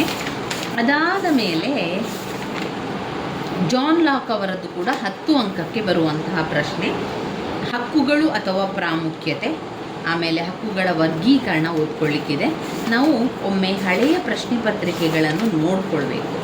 ಹಳೆಯ ಪ್ರಶ್ನೆ ಪತ್ರಿಕೆಯಲ್ಲಿ ಯಾವ ರೀತಿ ಕೊಟ್ಟಿದ್ದಾರೆ ಅಂತ ಒಮ್ಮೆ ನಾವು ನೋಡುವ. ಹಳೆಯ ಪ್ರಶ್ನೆ ಪತ್ರಿಕೆಯಲ್ಲಿ ಪರಮಾಧಿಕಾರದ ಗುಣಲಕ್ಷಣ, ಕಾನೂನಿನ ಮಹತ್ವ, ಪ್ರಜಾಪ್ರಭುತ್ವದ ಸ್ವರೂಪ, ಜೈವಿಕ ಸಿದ್ಧಾಂತ, ಕಲ್ಯಾಣ ರಾಜ್ಯ, ಸ್ವತಂತ್ರದ ವಿಧ, ಇದನ್ನು 5 ಅಂಕಕ್ಕೆ ಕೇಳಿರುವಂಥದ್ದು. ಇನ್ನು 10 ಅಂಕಕ್ಕೆ ನೋಡಿದರೆ ರಾಜ್ಯದ ಅಧ್ಯಯನದ ತೌಲನಿಕ ವಿಧಾನ ಅಂದರೆ ಹೋಲಿಕಾ ವಿಧಾನ, ಆಸ್ಟಿನ್ ಅವರ ಪರಮಾಧಿಕಾರ ಸಿದ್ಧಾಂತ, ಕರ್ತವ್ಯಗಳ ಅರ್ಥ ಮತ್ತು ಮಹತ್ವ. ನೋಡಿ, ಕರ್ತವ್ಯಗಳ ಹಕ್ಕು ಮತ್ತು ಮಹತ್ವ ಇಲ್ಲಿದೆ ನೋಡಿ. ಕರ್ತವ್ಯಗಳ ಹಕ್ಕು ಮತ್ತು ಮಹತ್ವವನ್ನು 10 ಅಂಕಕ್ಕೆ ಕೇಳಿದ್ದಾರೆ. ಪ್ರಜಾಸತ್ತಾತ್ಮಕ ಸಮಾಜವಾದದ ತತ್ವ, ಉಪಯುಕ್ತವಾದದ ಕುರಿತು ಪ್ರಬಂಧ. 15 ಅಂಕದ್ದು ರಾಜ್ಯಶಾಸ್ತ್ರದ ಸ್ವರೂಪ ಮತ್ತು ವ್ಯಾಪ್ತಿಯನ್ನು ವಿವರಿಸಿ. ಹಕ್ಕುಗಳ ವರ್ಗೀಕರಣ ನೋಡಿ, ಹಕ್ಕುಗಳ ವರ್ಗೀಕರಣ ಇಲ್ಲಿ 15 ಅಂಕಕ್ಕೆ ಕೇಳಿದ್ದಾರೆ. ಹಕ್ಕುಗಳ ವರ್ಗೀಕರಣ, ಅದರಿಂದ ನಾವಿಲ್ಲಿ 15 ಅಂಕದ ಪ್ರಶ್ನೆಯಾಗಿ ಹಕ್ಕುಗಳ ವರ್ಗೀಕರಣವನ್ನು ಓದ್ಕೊಳ್ಬೇಕು. ಜಾನ್ ಲಾಕ್ ಅವರ ಸಾಮಾಜಿಕ ಒಪ್ಪಂದ ಸಿದ್ಧಾಂತ, ಡಾಕ್ಟರ್ BR ಅಂಬೇಡ್ಕರ್ ಅವರ ಸಿದ್ಧಾಂತ, ಅದೆರಡೂ ಕೂಡ ವೆರಿ ಇಂಪಾರ್ಟೆಂಟ್ ಆಗಿರುವಂಥ ಪ್ರಶ್ನೆ. ಅದನ್ನು ನಾವು ಓದ್ಕೊಳ್ಳೇಬೇಕು. 15 ಅಂಕಕ್ಕೆ 10 ಅಂಕಕ್ಕೆ ಹೆಚ್ಚಾಗಿ ಕೇಳುವಂಥ ಪ್ರಶ್ನೆ ಡಾಕ್ಟರ್ BR ಅಂಬೇಡ್ಕರ್ ಅವರ ಬಗ್ಗೆ, ಜಾನ್ ಲಾಕರ್ ಅವರ ಸಾಮಾಜಿಕ ಒಪ್ಪಂದದ ಬಗ್ಗೆ. ಅದರಿಂದ ಅವರಿಬ್ಬರದ್ದನ್ನು ಕೂಡ ಸರಿಯಾಗಿ ಓದ್ಕೊಳ್ಬೇಕು. ಜಾನ್ ಲಾಕರ್ ಅವರ ಇಲ್ಲಿದೆ ನೋಡಿ, ಜಾನ್ ಲಾಕರ್ ಅವರ ಸಾಮಾಜಿಕ ಒಪ್ಪಂದ, ಅದನ್ನು 15 ಅಂಕಕ್ಕೆ ಕೇಳಿದ್ದಾರೆ. ಮೊದಲನೇದಾಗಿ ರಾಜ್ಯದ ಉಗಮ ಮತ್ತು ದೈವಿಕ ಸಿದ್ಧಾಂತ. ದೈವಿಕ ಸಿದ್ಧಾಂತವಂತೂ ನೋಡಿದರೆ ಅದರಲ್ಲಿ ಕೆಲವೊಂದು ಪಾಯಿಂಟ್ಸ್ಗಳನ್ನು ನಾವು ನೋಡ್ಕೊಳ್ಬೇಕು. ಅದರ ಸಿದ್ಧಾಂತದ ಮುಖ್ಯಾಂಶಗಳು. ದೈವಿಕ ಸಿದ್ಧಾಂತ ಎನ್ನುವಂಥದ್ದು ಅತ್ಯಂತ ಪುರಾತನವಾದ ಪ್ರಾಚೀನವಾದ ಒಂದು ಸಿದ್ಧಾಂತ. ಈ ಸಿದ್ಧಾಂತದಲ್ಲಿ ಏನಾಗ್ತದೆ ಅಂದರೆ, ರಾಜ್ಯ ಎನ್ನುವಂಥದ್ದು ದೇವರಿಂದ ಸೃಷ್ಟಿಸಿದೆ, ಅದು ಸೃಷ್ಟಿತವಾಗಿದೆ ಎನ್ನುವಂಥದ್ದನ್ನು ಅವರು ವಿವರಿಸ್ತಾರೆ. ಅದು ದೇವರ ಪ್ರತಿನಿಧಿಯಾದ ರಾಜನ ಮೂಲಕ ಆಳಲ್ಪಡುತ್ತದೆ. ರಾಜನು ದೇವರ ಪ್ರತಿನಿಧಿಯಾಗಿದ್ದಾನೆ. ರಾಜನು ದೈವಾಂಶ ಸಂಭೂತ. ಆತನು ದೇವರಿಗೆ ಮಾತ್ರ ಹೊಣೆಯಾಗಿರುತ್ತಾನೆ. ಆದುದರಿಂದ ರಾಜನಿಗೆ ವಿಧೇಯನಾಗಿರಬೇಕಾದುದು ಪ್ರಜೆಗಳ ಕರ್ತವ್ಯವಾಗಿದೆ. ರಾಜನನ್ನು ಪ್ರತಿಭಟಿಸುವ ಅಪರಾಧ ಅಧರ್ಮವಾಗುತ್ತದೆ ಎಂದು ಈ ಸಿದ್ಧಾಂತ ಪ್ರತಿಪಾದಕರು ಹೇಳಿದ್ದಾರೆ. ಈ ಸಿದ್ಧಾಂತದ ಪ್ರಕಾರ ದೊರೆಯು ಪ್ರಜೆಗಳಿಗಿಂತ ಕಾನೂನುಗಳಿಗಿಂತ ಮಿಗಿಲಾದವರು. ರಾಜನ ಅಧಿಕಾರಕ್ಕೆ ಮಿತಿಯೇ ಇಲ್ಲವೆಂದು, ಆತನ ನುಡಿಯೇ ಕಾನೂನೆಂದು, ಆತನ ಕಾರ್ಯಗಳೆಲ್ಲವೂ ದೇವರು ಕೈಗೊಂಡ ಕಾರ್ಯಗಳೆಂದು ಭಾವಿಸಬೇಕೆಂದು, ರಾಜನನ್ನು ಪ್ರಶ್ನಿಸಬಾರದೆಂದು, ಪ್ರಶ್ನಿಸಿದರೆ ದೇವರ ಶಾಪಕ್ಕೆ ಗುರಿಯಾಗುತ್ತಾರೆ ಎಂದು ದೈವಿಕ ಸಿದ್ಧಾಂತಗಳು ಪ್ರತಿಪಾದಿಸುತ್ತದೆ. ಇಲ್ಲಿ ಬರುವಂಥ ಮುಖ್ಯಾಂಶಗಳು: ರಾಜ್ಯವು ದೇವರ ಆಜ್ಞೆಯಿಂದ ಸ್ಥಾಪಿತವಾಗಿದೆ. ದೇವರ ಪ್ರಭುಗಳು ದೇವರಿಂದ ನೇಮಕವಾದವರು. ದೊರೆಗಳು ದೇವರಿಗೆ ಮಾತ್ರ ಹೊಣೆಯಾಗಿರುತ್ತಾರೆ. ಪ್ರಜೆಗಳು ದೇವರಿಗೆ ವಿಧೇಯರಾಗಿರುತ್ತಾರೆ. ದೊರೆಗಳು ಪ್ರಜೆಗಳಾಗಲಿ ಕಾನೂನುಗಳಿಗಾಗಲಿ ಒಳಪಟ್ಟಿರುವುದಿಲ್ಲ. ಇದು ನಾವು ದೈವಿಕ ಸಿದ್ಧಾಂತ, ರಾಜ್ಯದ ಉಗಮದ ದೈವಿಕ ಸಿದ್ಧಾಂತದಲ್ಲಿ ವಿವರಿಸಬೇಕಾಗಿರುವಂಥ ವಿಚಾರಗಳಾಗಿದೆ. ಇದರಲ್ಲಿ ಶಕ್ತಿ ಸಿದ್ಧಾಂತ ಇದೆ. ಶಕ್ತಿ ಸಿದ್ಧಾಂತ, ಪಿತೃಪ್ರಧಾನ ಸಿದ್ಧಾಂತ ಎನ್ನುವಂಥದ್ದು ಕೂಡ ಇದೆ. ಆಮೇಲೆ ಮಾತೃಪ್ರಧಾನ ಸಿದ್ಧಾಂತ. ಇದಾದ ಮೇಲೆ ಜಾನ್ ಲಾಕ್ ಅವರ ಬಗ್ಗೆ ಓದ್ಕೊಳ್ಳಿ. ಜಾನ್ ಲಾಕ್ ಅವರ ಬಗ್ಗೆ 15 ಅಂಕಕ್ಕೆ ಪ್ರಶ್ನೆಗಳು ಬಂದಿದೆ. ಆಗ ನಾವು ಏನೆಲ್ಲ ವಿವರಿಸಬೇಕು ಅದಕ್ಕೆ ಅಂತ ಬಂದಾಗ, ರಾಜ್ಯದ ಉಗಮದ ಬಗ್ಗೆ ಸಾಮಾಜಿಕ ಒಪ್ಪಂದದ ಸಿದ್ಧಾಂತವನ್ನು ಪ್ರತಿಪಾದಿಸಿದವರಲ್ಲಿ ಇಂಗ್ಲಿಷ್ ರಾಜನೀತಿಜ್ಞರಾದ ಜಾನ್ ಲಾಕ್ ರವರು ಒಬ್ಬರು.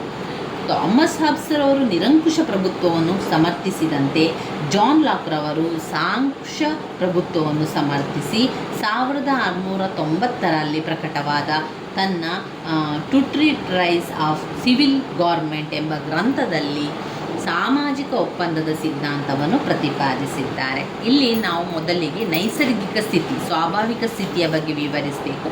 ಸ್ವಾಭಾವಿಕ ಸ್ಥಿತಿಯಲ್ಲಿ 2 ವಿಧ: ಸಾಮಾಜಿಕ ಒಪ್ಪಂದ ಮತ್ತು ರಾಜಕೀಯ ಒಪ್ಪಂದ ಎನ್ನುವಂಥದ್ದು ಅದು ಸ್ವಾಭಾವಿಕ ಸ್ಥಿತಿ ಅಥವಾ ನೈಸರ್ಗಿಕ ಸ್ಥಿತಿಯಲ್ಲಿ ಸಾಮಾಜಿಕ ಒಪ್ಪಂದಗಳು. ಸಾಮಾಜಿಕ ಒಪ್ಪಂದ ಅಂತ ಬಂದಾಗ ಅದರಲ್ಲಿ ರಾಜಕೀಯ ಒಪ್ಪಂದ, ಸಾಮಾಜಿಕ ಒಪ್ಪಂದ. ಜಾನ್ ಲಾಕ್ ಅವರ ಮುಖ್ಯಾಂಶ ಏನು ಅಂತ ಹೇಳಿದರೆ, ಒಪ್ಪಂದವು ದ್ವಿಪಕ್ಷೀಯವಾದುದು, ಅದು ನೈಸರ್ಗಿಕ ಕಾನೂನುಗಳಿದೆ, ಬಿಟ್ಟುಕೊಟ್ಟು ಉಳಿದೆಲ್ಲ ಹಕ್ಕುಗಳನ್ನು ತಮ್ಮಲ್ಲಿ ಉಳಿಸಿಕೊಂಡರು, ಕೇವಲ ವ್ಯಕ್ತಿಗಲ್ಲ ಅಥವಾ ವ್ಯಕ್ತಿಗಣಕ್ಕಲ್ಲ. ಸರಕಾರವು ಜನರ ಸಮ್ಮತಿಯನ್ನು ಅವಲಂಬಿಸಿರಬೇಕೆಂದು, ಅದರ ಅಧಿಕಾರ ನಿರಂಕುಶವಾದುದಲ್ಲವೆಂದು ಲಾಕ್ ಪ್ರತಿಪಾದಿಸಿದ್ದಾರೆ. ಜನರಿಗೆ ದಂಗೆ ಏಳುವ ಹಕ್ಕನ್ನು ಮಾನ್ಯ ಮಾಡಿದ್ದಾರೆ. ಉದಾರತಾವಾದಕ್ಕೆ ಪ್ರಥಮವಾಗಿ ಅಡಿಪಾಯ ಹಾಕಿದ್ದಾರೆ. ರಾಜಕೀಯ ಪರಮಾಧಿಕಾರಕ್ಕೆ ಹೆಚ್ಚು ಪ್ರಾಮುಖ್ಯತೆ ನೀಡಿ ರಾಜ್ಯ ಮತ್ತು ಸರಕಾರಗಳ ನಡುವೆ ವ್ಯತ್ಯಾಸವನ್ನು ಮಾಡಿದ್ದಾರೆ. ಅಧಿಕಾರ ಪ್ರತ್ಯೇಕತಾ ತತ್ವವನ್ನು ಅಂಗೀಕರಿಸಿದ ಕೀರ್ತಿ ಜಾನ್ ಲಾಕ್ಗಿದೆ. ಅಧಿಕಾರ ಪ್ರತ್ಯೇಕತಾ ತತ್ವ.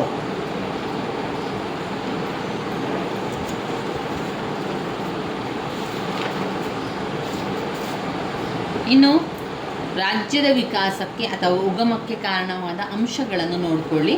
ರಾಜ್ಯದ ವಿಕಾಸಕ್ಕೆ ಅಥವಾ ಉಗಮಕ್ಕೆ ಕಾರಣವಾದ ಅಂಶಗಳು: ಒಂದು, ರಕ್ತ ಸಂಬಂಧ. ಪಾಯಿಂಟ್ಸ್ಗಳನ್ನು ಇಲ್ಲೇ ನಾವು ಕಲಿತು ನಂತರ ವಿವರಣೆಯ ಕಡೆಗೆ ಹೋಗಬೇಕು. ರಕ್ತ ಸಂಬಂಧ. 2, ಧರ್ಮ. 3, ಆರ್ಥಿಕ ಅಂಶಗಳು. 4, ಯುದ್ಧ ಅಥವಾ ಶಕ್ತಿ. ಯುದ್ಧ ಅಥವಾ ಶಕ್ತಿ. ರಾಜಕೀಯ ಪ್ರಜ್ಞೆ. ರಾಜಕೀಯ ಪ್ರಜ್ಞೆ. ರಾಜ್ಯದ ವಿಕಾಸಕ್ಕೆ ಅಥವಾ ಉಗಮಕ್ಕೆ ಕಾರಣವಾದ ಅಂಶ: ಒಂದು, ರಕ್ತ ಸಂಬಂಧ. ರಕ್ತ ಸಂಬಂಧ. ಧರ್ಮ. ರಕ್ತ ಸಂಬಂಧ, ಧರ್ಮ. ಆರ್ಥಿಕ ಅಂಶಗಳು. ಆರ್ಥಿಕ ಅಂಶಗಳು. ಯುದ್ಧ ಅಥವಾ ಶಕ್ತಿ. ಯುದ್ಧ ಅಥವಾ ಶಕ್ತಿ. ರಾಜಕೀಯ ಪ್ರಜ್ಞೆ. ಯುದ್ಧ ಅಥವಾ ಶಕ್ತಿ. ರಾಜಕೀಯ ಪ್ರಜ್ಞೆ. ರಾಜ್ಯದ ಉಗಮಕ್ಕೆ ವಿಕಾಸಕ್ಕೆ ಕಾರಣವಾದ ಅಂಶ ರಕ್ತ ಸಂಬಂಧ. ಮನುಷ್ಯನ ಸಾಮಾಜಿಕ ಪ್ರವೃತ್ತಿಗೆ ರಕ್ತ ಸಂಬಂಧವು ಪೂರಕವಾಗಿದೆ. ಪ್ರಾಚೀನ ಕಾಲದಲ್ಲಿ ರಕ್ತ ಸಂಬಂಧವು ಜನರನ್ನು ಒಂದುಗೂಡಿಸುವ ಪ್ರಬಲವಾದ ಬಂಧನ ಶಕ್ತಿಯಾಗಿದ್ದು ಸಾಮಾಜಿಕ ಸಂಸ್ಥೆಗೆ ಮೂಲಾಧಾರವಾಗಿತ್ತು.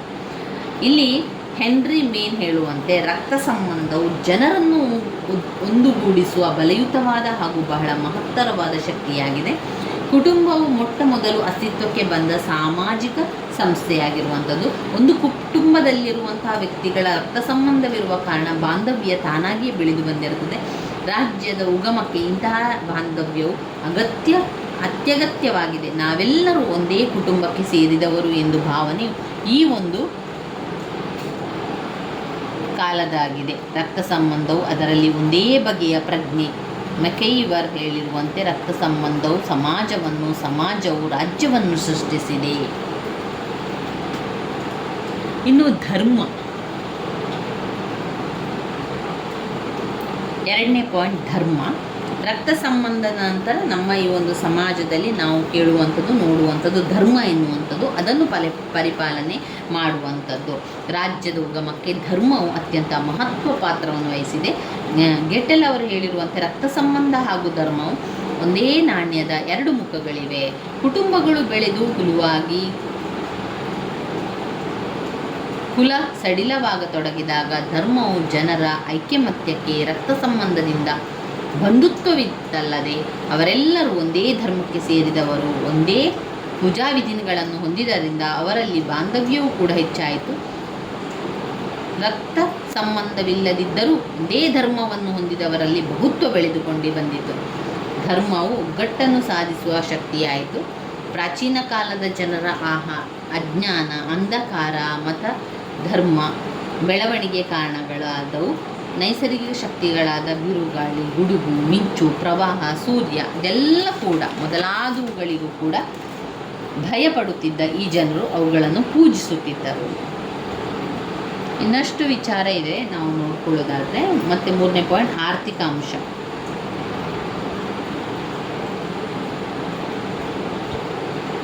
ಆರ್ಥಿಕ ಅಂಶವನ್ನು ನೋಡಿದರೆ ಆರ್ಥಿಕ ಅಂಶ ಪ್ರಾಚೀನ ಕಾಲದಲ್ಲಿ ಭೂಮಿಯ ಚೇತವಾಗಿತ್ತು. ಖಾಸಗಿ ಆಸ್ತಿಯೂ ಇರಲಿಲ್ಲ. ಆದರೆ ಜನಸಂಖ್ಯೆ ಹೆಚ್ಚು, ಭೂಮಿಯ ಒತ್ತಡ ಹೆಚ್ಚಾದಂತೆ ಜನರು ಇದು ನನ್ನದು, ಅದು ನಿನ್ನದು ಎಂಬ ಭಾವನೆ ಪ್ರಾರಂಭವಾಯಿತು. ವ್ಯವಸಾಯ ಪ್ರಾರಂಭವಾದ ಮೇಲಂತೂ ಭೂಮಿ, ಮನೆ, ದನಕರುಗಳು, ಬೆಳೆದ ಆಹಾರ ಧಾನ್ಯಗಳು, ಆಸ್ತಿಯ ಒಡೆತನ, ಅದರ ಮಾರಾಟ, ಅದರ ಉತ್ತರಾಧಿಕಾರತ್ವವನ್ನು ನಿರ್ಧರಿಸಲು ಹಾಗೂ ಅದಕ್ಕೆ ಸಂಬಂಧಿಸಿದ ವ್ಯಾಜ್ಯಗಳನ್ನು ಬಗೆಹರಿಸಿಕೊಳ್ಳಲು ಕೆಲವು ನಿಯಮಗಳು ಅಗತ್ಯವಾಗಿದ್ದವು. ಅಂದರೆ ಈ ನಿಯಮಗಳನ್ನು ರೂಪಿಸುವ, ಕಾರ್ಯರೂಪಕ್ಕೆ ತರುವ ಹಾಗೂ ತಪ್ಪಿತಸ್ಥರಿಗೆ ಶಿಕ್ಷೆ ವಿಧಿಸುವ ರಾಜ್ಯವೆಂಬ ಸಂಸ್ಥೆಯ ಅಗತ್ಯ ಉಂಟಾಯಿತು. ಆಸ್ತಿಯ ಕಾರಣದಿಂದಲೇ ಮನುಷ್ಯರು ರಾಜ್ಯದ ಹತ್ತಿರಕ್ಕೆ ಹೋಗುವುದು ಗಮನಾರ್ಹ.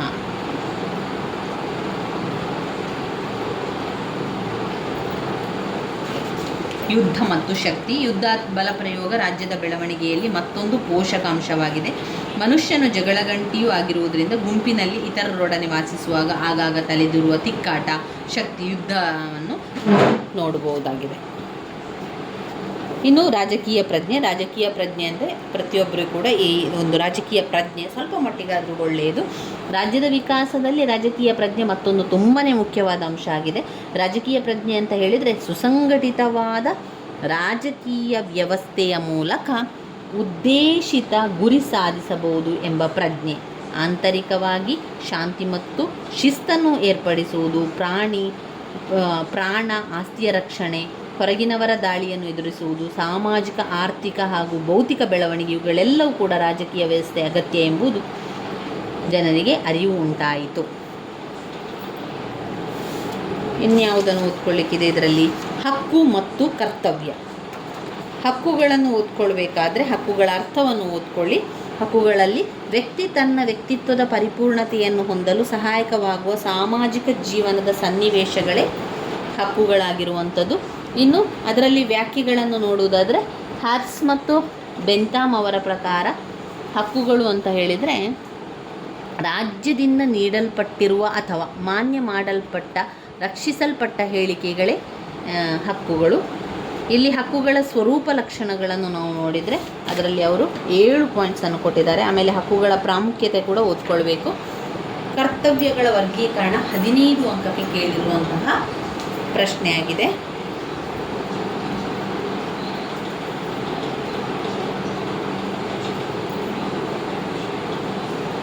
ಹಕ್ಕುಗಳ ಸ್ವರೂಪ ಲಕ್ಷಣಗಳನ್ನು ನೋಡಿಕೊಳ್ಳುವ.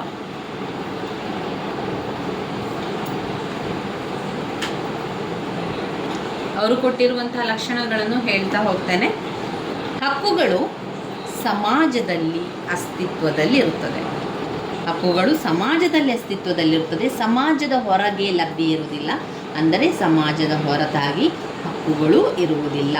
2ನೇ ಪಾಯಿಂಟ್, ಹಕ್ಕುಗಳು ಮತ್ತು ಕರ್ತವ್ಯಗಳು ಜೊತೆಯಾಗಿ ಹೋಗುತ್ತದೆ.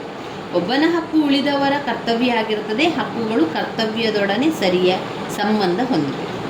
ಹಕ್ಕುಗಳು ಸಾರ್ವತ್ರಿಕ ಕಲ್ಯಾಣ ಗುರಿಯನ್ನು ಹೊಂದಿರುತ್ತದೆ. ಹಕ್ಕುಗಳು ಸಮಾಜ ಮತ್ತು ರಾಜ್ಯದಿಂದ ಮನ್ನಣೆ ಪಡೆದಿದ್ದು ರಾಜ್ಯದ ಕಾನೂನುಗಳ ಒತ್ತಾಸೆ ಹೊಂದಿರುತ್ತದೆ. ಹಕ್ಕುಗಳಿಗೆ ರಾಜ್ಯದ ಕಾನೂನಿನ ಬೆಂಬಲವಿಲ್ಲದಿದ್ದರೆ ಅವುಗಳು ಅರ್ಥಹೀನ. ಇನ್ನು 5ನೇದು, ಹಕ್ಕುಗಳು ನಿಶ್ಚಲವಲ್ಲ, ಅವು ವಿಕಾಸ ಹೊಂದಿರುತ್ತದೆ. ಕಾಲ ಬದಲಾದಂತೆ ಮಾರ್ಪಾಡಾಗುತ್ತದೆ. ಸಮಾಜ ಮತ್ತು ಮಾನವರ ಅವಶ್ಯಕತೆಗೆ ತಕ್ಕಂತೆ ಅದು ಸ್ಪಂದಿಸುತ್ತದೆ. ಹಕ್ಕುಗಳನ್ನು ನಿರಂಕುಶವಾಗಿ ಬಳಸುವಂತಿಲ್ಲ. ಹಕ್ಕುಗಳೆಂದರೆ ಸ್ವೇಚ್ಛಾವೃತ್ತಿಯಲ್ಲ. ಹಕ್ಕುಗಳಿಗೂ ನಿರ್ದಿಷ್ಟ ಮಿತಿಗಳು ಉಂಟು. ಅನಿರ್ಬಂಧಿತ ಹಕ್ಕುಗಳನ್ನು ಹೊಂದುವುದು ಅರ್ಥಹೀನ ಆಗಿದೆ. ಇನ್ನು 7, ಹಕ್ಕುಗಳು ಪೌರರ ವ್ಯಕ್ತಿತ್ವದ ಸರ್ವಾಂಗೀಣ ಅಭಿವೃದ್ಧಿಗೆ ಅವಶ್ಯಕವಾಗಿದೆ ಮತ್ತು ರಾಜ್ಯವು ಹಕ್ಕುಗಳನ್ನು ಸಂರಕ್ಷಿಸುತ್ತದೆ. ಪ್ರತಿಯೊಂದು ರಾಜ್ಯವನ್ನು ಅದು ನೀಡುವ ಹಾಗೂ ಸಂರಕ್ಷಿಸುವ ಹಕ್ಕುಗಳಿಂದ ಗುರುತಿಸಲಾಗುತ್ತದೆ ಎಂದು H.J. ಲಸ್ಕಿ ಅವರು ಹೇಳಿರುವುದು ಸೂಕ್ತವಾಗಿರುವಂಥದ್ದು. ಇನ್ನು ಹಕ್ಕುಗಳ ಪ್ರಾಮುಖ್ಯತೆ. ಹಕ್ಕುಗಳು ಜೀವಿಸುವ ಹಕ್ಕು, ಮನುಷ್ಯನಾಗಿ ಬದುಕಲು ಹಕ್ಕು. ಹಕ್ಕುಗಳ ಪ್ರಾಮುಖ್ಯತೆಯಲ್ಲಿ ವ್ಯಕ್ತಿಯ ಅಸ್ತಿತ್ವ, 2 ಜೀವನ ವಿಕಾಸ, 3 ಅಭಿವೃದ್ಧಿ, 4 ಸಮಾಜ ಅಭಿವೃದ್ಧಿ. ಇವುಗಳಲ್ಲಿ ಹಕ್ಕುಗಳು ಅತ್ಯಂತ ಮಹತ್ವಪೂರ್ಣವಾದುದು. ಇನ್ನು ಕರ್ತವ್ಯಗಳಲ್ಲಿ ನೋಡಿದರೆ, ಕರ್ತವ್ಯಗಳ ಆಧುನಿಕ ರಾಜ್ಯಗಳಲ್ಲಿ ನಾಗರಿಕರ ಮುಖ್ಯ ಕರ್ತವ್ಯಗಳು ಯಾವುದು? ಕರ್ತವ್ಯಗಳೆಂದರೆ ಯಾವುದೆಲ್ಲ ಕರ್ತವ್ಯಗಳಿದೆ ನೋಡಿ. ಆಧುನಿಕ ರಾಜ್ಯದಲ್ಲಿ ನಾಗರಿಕರ ಕರ್ತವ್ಯಗಳು. ಇಲ್ಲಿ ಹಕ್ಕುಗಳ ವರ್ಗೀಕರಣ ಪ್ರತ್ಯೇಕವಾದ ಘಟಕದಲ್ಲಿದೆ. 15 ಅಂಕಕ್ಕೆ ವೆರಿ ಇಂಪಾರ್ಟೆಂಟ್ ಆಗಿರುವಂತಹ ಪ್ರಶ್ನೆ. ಸ್ಕಿಪ್ ಮಾಡಬೇಡಿ. ಹಕ್ಕುಗಳ ವರ್ಗೀಕರಣ ಅಥವಾ ಹಕ್ಕುಗಳ ವಿಧಗಳು ಹೆಚ್ಚಾಗಿ ಕೇಳುವಂತಹ 15 ಅಂಕದ ಪ್ರಶ್ನೆ, ಅದನ್ನು ಓದ್ಕೊಳ್ಳೇಬೇಕು. ಒಂದೊಮ್ಮೆ ನಾನು 15 ಅಂಕದ ಪ್ರಶ್ನೆ ಅಂತ ಹೇಳಿರುವಂಥದ್ದು 10 ಅಂಕ ಕೂಡ ಕೇಳುವರು ಅಥವಾ 5 ಅಂಕ ಕೂಡ ಕೇಳುವಂತಹ ಪ್ರಶ್ನೆಯಾಗಿದೆ. ಮೊದಲಿಗೆ ನಾವು ನಾಗರಿಕರ ಮುಖ್ಯ ಕರ್ತವ್ಯಗಳೇನು ಯಾವುದು ಅಂತ ನೋಡುವ. ಆಧುನಿಕ ರಾಜ್ಯಗಳಲ್ಲಿ ನಾಗರಿಕರ ಮುಖ್ಯ ಕರ್ತವ್ಯಗಳೆಂದರೆ ಯಾವುವು? ಪ್ರತಿಯೊಬ್ಬ ಪ್ರಜೆಯು ತನ್ನ ದೇಶಕ್ಕೆ ನಿಷ್ಠನಾಗಿರಬೇಕು. ಪ್ರತಿಯೊಬ್ಬ ಪ್ರಜೆಯು ತನ್ನ ದೇಶಕ್ಕೆ ನಿಷ್ಠನಾಗಿರಬೇಕು. 2 ಕಾನೂನಿನ ವಿಧೇಯತೆ ಮತ್ತು ಅದರ ಪಾಲನೆ. ಕಾನೂನಿಗೆ ವಿಧೇಯತೆ ಮತ್ತು ಅದರ ಪಾಲನೆ. 3 ತೆರಿಗೆ ಪಾವತಿ. 4 ಪ್ರಾಮಾಣಿಕವಾಗಿ ಮತದಾನ ಮಾಡುವುದು. 5 ಶಾಂತಿ ವ್ಯವಸ್ಥೆ ಕಾಪಾಡುವಲ್ಲಿ ನೆರವು. ಆಮೇಲೆ ಇತರ ಕರ್ತವ್ಯಗಳು. ಕರ್ತವ್ಯಗಳ ಪ್ರಾಮುಖ್ಯತೆ. ಕರ್ತವ್ಯಗಳಲ್ಲಿ ಇವಿಷ್ಟು ಸಾಕು. ಇನ್ನು ನಮಗೆ ಬೇಕಾಗಿರುವಂಥದ್ದು ಕರ್ತವ್ಯಗಳ ಹಕ್ಕುಗಳ ವರ್ಗೀಕರಣ ಬೇಕು. ಹಕ್ಕುಗಳ ವರ್ಗೀಕರಣ ವೆರಿ ಇಂಪಾರ್ಟೆಂಟ್ ಆಗಿರುವಂಥದ್ದು. ಈ ರೀತಿಯ ಚಾರ್ಟನ್ನು ನಿಮ್ಮ ಒಂದು ಉತ್ತರ ಪತ್ರಿಕೆಯ ಒಂದು ಪುಟದಲ್ಲಿ ನೀವು ಆ ಚಿತ್ರವನ್ನು ಮಾಡಬೇಕು. ಈ ಒಂದು ಪುಟದಲ್ಲಿ ನೀವು ಈ ಚಿತ್ರವನ್ನು ಮಾಡಿ ಪ್ರತಿಯೊಂದು ಪಾಯಿಂಟ್ಸನ್ನು ವಿವರಿಸ್ತಾ ಹೋಗುವಂಥದ್ದು. ಒಂದು ಪುಟ ಅಂತ ಹೇಳಿದರೆ ಮೊದಲಿಗೆ ದೊಡ್ಡದಾಗಿ ಬರೆಯುವಂಥದ್ದು ಹಕ್ಕುಗಳ ವರ್ಗೀಕರಣ. ಮತ್ತೆ ಮೊದಲನೇ ಪಾಯಿಂಟ್ ಹಕ್ಕುಗಳು ಅಂತ ಹಾಕಿ ಬಾಣವನ್ನು ಹಾಕಿ 2 ಇಲ್ಲಿ ನೈತಿಕ ಹಕ್ಕು, ಕಾನೂನು ಹಕ್ಕು ಎನ್ನುವಂಥ 2 ಹಕ್ಕುಗಳೇ ಇರುವಂಥದ್ದು. ನೈತಿಕ ಹಕ್ಕು, ಕಾನೂನು ಹಕ್ಕು ಅಂತ 2 ಹಕ್ಕುಗಳನ್ನು ಕಾಣುತ್ತೇವೆ. ನೈತಿಕ ಹಕ್ಕಿನಲ್ಲಿ ಮೂಲಭೂತ ಹಕ್ಕುಗಳು ಅಂತ ಹಾಕಿ. ಮೂಲಭೂತ ಹಕ್ಕುಗಳಲ್ಲಿ ಮತ್ತೆ ಸಬ್ ಪಾಯಿಂಟ್ಸ್ಗಳನ್ನು ಕಾಣ್ಬೋದು. ಅದನ್ನು ಮುಂದಿನ ನಾವು ವಿವರಣೆಯನ್ನು ನೋಡ್ತಾ ಹೋಗುವ. 2ನೇದು ಕಾನೂನುಬದ್ಧ ಹಕ್ಕು. ನೈತಿಕ ಹಕ್ಕು ಮತ್ತು ಕಾನೂನುಬದ್ಧ ಹಕ್ಕು. ಕಾನೂನು ಹಕ್ಕುಗಳಲ್ಲಿ 2 ವಿಧ: ನಾಗರಿಕರ ಹಕ್ಕುಗಳು ಮತ್ತು ರಾಜಕೀಯ ಹಕ್ಕುಗಳಾಗಿರುವಂಥದ್ದು. ಮುಖ್ಯವಾಗಿ ನಾವು ನೋಡುವುದಾದರೆ ಹಕ್ಕುಗಳಲ್ಲಿ ನೈತಿಕ ಹಕ್ಕು ಮತ್ತು ಕಾನೂನುಬದ್ಧ ಹಕ್ಕು. ಎನ್ನುವಂಥ 2 ಹಕ್ಕುಗಳಿರುವಂಥದ್ದು. ನೈತಿಕ ಹಕ್ಕುಗಳಲ್ಲಿ ಅದು ವೃದ್ಧಾಪ್ಯದಲ್ಲಿ ತಮ್ಮ ಮಕ್ಕಳಿಂದ ಆಸರೆ ಪಡೆಯುವುದು ತಂದೆ ತಾಯಿಗಳ ನೈತಿಕ ಹಕ್ಕು. ಆದರೆ ಅವರನ್ನು ಅಲಕ್ಷಿಸಿದರೆ ಕಾನೂನು ಪರಿಹಾರ ದೊರಕದು. ಅದು ನೈತಿಕ ಹಕ್ಕು ಎನ್ನುವಂಥದ್ದು. ನೈತಿಕ ಹಕ್ಕಿನಲ್ಲಿ ಮತ್ತು ಕಾನೂನುಬದ್ಧ ಹಕ್ಕಿನಲ್ಲಿ 2 ವಿಧ: ನಾಗರಿಕ ಹಕ್ಕು ಮತ್ತು ರಾಜಕೀಯ ಹಕ್ಕು. ಕಾನೂನುಬದ್ಧ ಹಕ್ಕು ಅಂತ ಹೇಳಿದರೆ ಶಾಸನಬದ್ಧ ಹಕ್ಕು ರಾಜ್ಯದ ಮನ್ನಣೆಯನ್ನು ಪಡೆದು ಜಾರಿಗೆ ಬರುವಂಥದ್ದು. ಶಾಸನಬದ್ಧ ಹಕ್ಕುಗಳನ್ನು ಉಲ್ಲಂಘಿಸಿದವರನ್ನು ರಾಜ್ಯ ಶಿಕ್ಷಿಸುತ್ತದೆ. ಕಾನೂನುಬದ್ಧ ಹಕ್ಕುಗಳಲ್ಲಿ ಪಾಯಿಂಟ್ಸ್ಗಳು, ಸಬ್ ಪಾಯಿಂಟ್ಸ್ಗಳಿದೆ. ನಾಗರಿಕರ ಹಕ್ಕುಗಳು ಮತ್ತು ರಾಜಕೀಯ ಹಕ್ಕುಗಳೆನ್ನುವಂಥ 2 ಸಬ್ ಪಾಯಿಂಟ್ಸ್ಗಳಿದೆ. ನಾಗರಿಕ ಹಕ್ಕುಗಳಲ್ಲಿ ಜೀವಿಸುವ ಹಕ್ಕು, ಕೌಟುಂಬಿಕ ಹಕ್ಕು, ಧಾರ್ಮಿಕ ಹಕ್ಕು, ಶೈಕ್ಷಣಿಕ ಹಕ್ಕು, ವಾಕ್ ಸ್ವಾತಂತ್ರ್ಯದ ಹಕ್ಕು, ಸಭೆ ಮತ್ತು ಸಂಘ ಸ್ವಾತಂತ್ರ್ಯ, ಸಮಾನತೆಯ ಹಕ್ಕು. ಸ್ವಾತಂತ್ರ್ಯದ ಹಕ್ಕು, ಆಸ್ತಿಯ ಹಕ್ಕು, ಉದ್ಯೋಗದ ಹಕ್ಕು. ಇನ್ನು ರಾಜಕೀಯ ಪಕ್ಷಗಳು ಅಥವಾ ರಾಜಕೀಯ ಹಕ್ಕುಗಳು ಅಂತ ಬಂದಾಗ ಮತದಾನ ಮಾಡುವ ಹಕ್ಕು, ಚುನಾವಣೆಯಲ್ಲಿರುವ ಸ್ಪರ್ಧಿಸುವ ಹಕ್ಕು, ಸಾರ್ವಜನಿಕ ಹುದ್ದೆಗಳನ್ನು ಹೊಂದುವ ಹಕ್ಕು, ದೂರು ಸಲ್ಲಿಸುವ ಹಕ್ಕು, ಸರಕಾರವನ್ನು ಟೀಕಿಸುವ ಹಕ್ಕು, ಪ್ರತಿಭಟಿಸುವ ಹಕ್ಕು. ಮೂಲಭೂತ ಹಕ್ಕುಗಳು ಯಾವುದರಲ್ಲಿ? ನೈತಿಕ ಹಕ್ಕುಗಳಲ್ಲಿ ಮೂಲಭೂತ ಹಕ್ಕುಗಳು ಬರ್ತದೆ. ಆ ಮೂಲಭೂತ ಹಕ್ಕುಗಳಲ್ಲಿ ಬರುವಂತಹ ಪಾಯಿಂಟ್ಸ್ಗಳನ್ನು ನಾವು ನೋಡಿದರೆ ಸಮಾನತೆಯ ಹಕ್ಕು, ಸ್ವಾತಂತ್ರ್ಯದ ಹಕ್ಕು. 3 ಶೋಷಣೆಯ ವಿರುದ್ಧ ಹಕ್ಕು, ಧಾರ್ಮಿಕ ಸ್ವಾತಂತ್ರ್ಯದ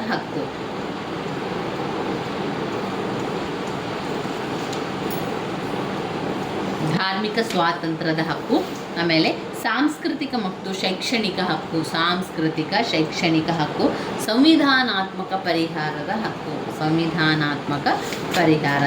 ಹಕ್ಕು. ಇನ್ನು ಇದರಲ್ಲಿ ಓದ್ಕೊಳ್ಳುವಂಥದ್ದು ಹಕ್ಕುಗಳ ಸಿದ್ಧಾಂತಗಳು. ಬೇರೆ ಸಿದ್ಧಾಂತಗಳಿದೆ. ನೈಸರ್ಗಿಕ ಹಕ್ಕುಗಳ ಸಿದ್ಧಾಂತ,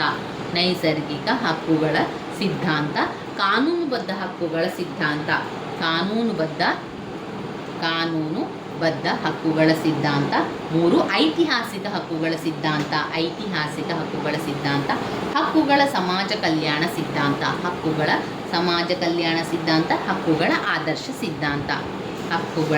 ಆದರ್ಶ ಸಿದ್ಧಾಂತ. ಮತ್ತೊಮ್ಮೆ ಪಾಯಿಂಟ್ಸ್ ಮಾತ್ರ ಹೇಳ್ತಾ ಹೋಗುವಂಥದ್ದು ನಾನಿಲ್ಲಿ. ಹಕ್ಕುಗಳ ಸಿದ್ಧಾಂತ: ನೈಸರ್ಗಿಕ ಹಕ್ಕುಗಳ ಸಿದ್ಧಾಂತ, ಕಾನೂನುಬದ್ಧ ಹಕ್ಕುಗಳ ಸಿದ್ಧಾಂತ, ಐತಿಹಾಸಿಕ ಹಕ್ಕುಗಳ ಸಿದ್ಧಾಂತ, ಹಕ್ಕುಗಳ ಸಮಾಜ ಕಲ್ಯಾಣ ಸಿದ್ಧಾಂತ, ಹಕ್ಕುಗಳ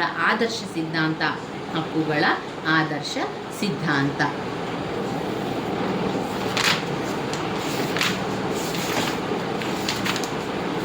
ಇನ್ನು ಬರುವಂಥದ್ದೇ ಬ್ಲಾಕ್ 3. ಬ್ಲಾಕ್ 3ರಲ್ಲಿ ಯಾವುದು ಇಂಪಾರ್ಟೆಂಟ್ ಇದೆ? ಸ್ವಾತಂತ್ರ್ಯದ ಬಗೆಗಳು ಇದೆ, ಕಾನೂನು, ಆಮೇಲೆ ನಾವು ನೋಡ್ತಾ ಹೋಗುವ ಕಾನೂನಲ್ಲಿ ಯಾವುದು ಓದ್ಕೊಳ್ಳಿಕ್ಕೆ ಇರುವಂಥದ್ದು? ಕಾನೂನಲ್ಲಿ ಇಲ್ಲಿ ಯಾವುದೂ ಇಲ್ಲ. ಇನ್ನು ಓದುವಂಥದ್ದು ಕಾನೂನಿನ ಅರ್ಥವನ್ನು ಒಮ್ಮೆ ಓದ್ಕೊಳ್ಳಿ.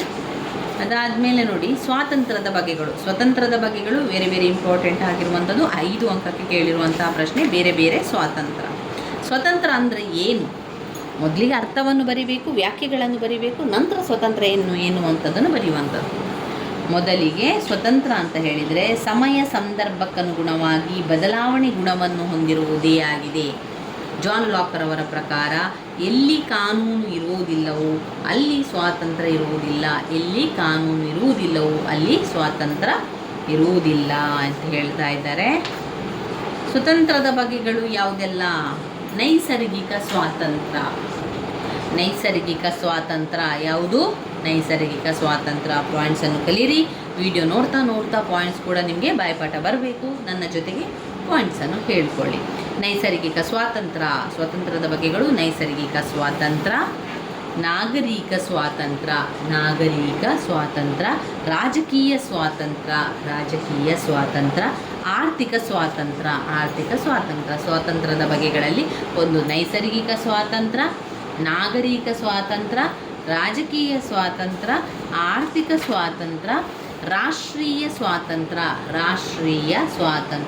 ಸಂವಿಧಾನಾತ್ಮಕ ಸ್ವಾತಂತ್ರ್ಯ, ಸಾಮಾನ್ಯ ಕಾನೂನು ಅಥವಾ ಲಿಖಿತ ಕಾನೂನು, ಅಥವಾ ಲಿಖಿತ ಕಾನೂನು, ಸಾಧಾರಣ ಕಾನೂನು, ಆದೇಶ ಅಥವಾ ವಿಧಿಗಳು, ಆಡಳಿತಾತ್ಮಕ ಕಾರಣಗಳು. ಇನ್ನು ಕಾನೂನು ಮತ್ತು ಸ್ವಾತಂತ್ರ್ಯದಲ್ಲಿ ವ್ಯತ್ಯಾಸ ಅಂತ ಬಂದಾಗ, ಕಾನೂನು ಮತ್ತು ಸ್ವಾತಂತ್ರ್ಯಗಳೆರಡೂ ಕೂಡ ರಾಜಕೀಯ ಪರಮಾಧಿಕಾರಗಳಿಂದಲೇ ಉಗಮವಾಗಿದೆ. ಬಹಳ ಹಿಂದಿನ ಕಾಲದಿಂದಲೂ ಕೂಡ ಅದು ಅಸ್ತಿತ್ವದಲ್ಲಿರುವಂಥದ್ದು. ರೂಢಿ, ಸಂಪ್ರದಾಯ, ಪದ್ಧತಿ, ನೈತಿಕ ಮೌಲ್ಯಗಳು ಇವೆಲ್ಲ ಕೂಡ ಮಾನವೀಯ ಮೌಲ್ಯಗಳು ಸಹ ಕಾರಣವೆಂಬ ಅಂಶವನ್ನು ಕಡೆಗಣಿಸುವಂತಿಲ್ಲ. ಆದ್ದರಿಂದ ಕಾನೂನು ಪ್ರಗತಿದಾಯಕವೂ ಚಲನಶೀಲವೂ ಕೂಡ ಆಗಿದೆ ಎಂಬ ಅಭಿಪ್ರಾಯ ವುಡ್ರೋ ವಿಲ್ಸನ್ ಅವರ. ಸ್ವತಂತ್ರ ವ್ಯಕ್ತಿಗೆ ಕಲ್ಪಿಸಿಕೊಡುವ ದೃಷ್ಟಿಯಿಂದ ಆಧುನಿಕ ಕಾರಣಗಳು ವ್ಯಕ್ತಿಯ ಅಭಿವೃದ್ಧಿಗೆ, ಸಮಾಜದ ಅಭಿವೃದ್ಧಿಗೆ, ರಾಜ್ಯದ ಅಭಿವೃದ್ಧಿಗೆ ಕಾನೂನು ಮತ್ತು ಸ್ವಾತಂತ್ರ್ಯ ಅತ್ಯವಶ್ಯಕಗಳಾಗಿವೆ. ವಾತಾವರಣವನ್ನು ಸೃಷ್ಟಿಸುವ ಜವಾಬ್ದಾರಿ ರಾಜ್ಯಕ್ಕೆ ಸೇರಿದ್ದು.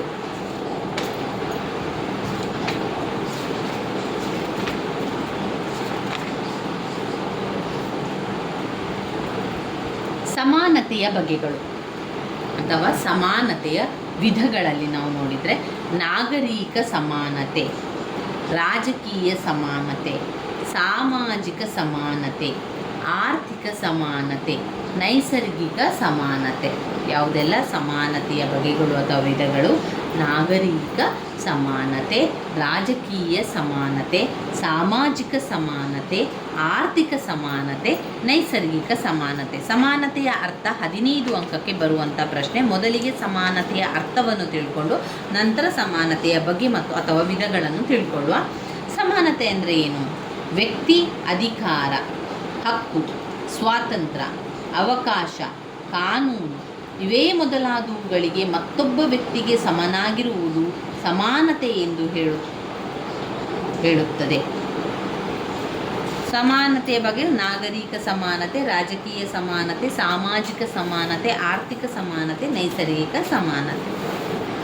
ಇನ್ನು ಅಂತಾರಾಷ್ಟ್ರೀಯ ಕಾನೂನಲ್ಲಿ ಅಂತಾರಾಷ್ಟ್ರೀಯ ಕಾನೂನಿನ ಅರ್ಥವನ್ನು ತಿಳ್ಕೊಂಡು ಅಂತಾರಾಷ್ಟ್ರೀಯ ಕಾನೂನಿನ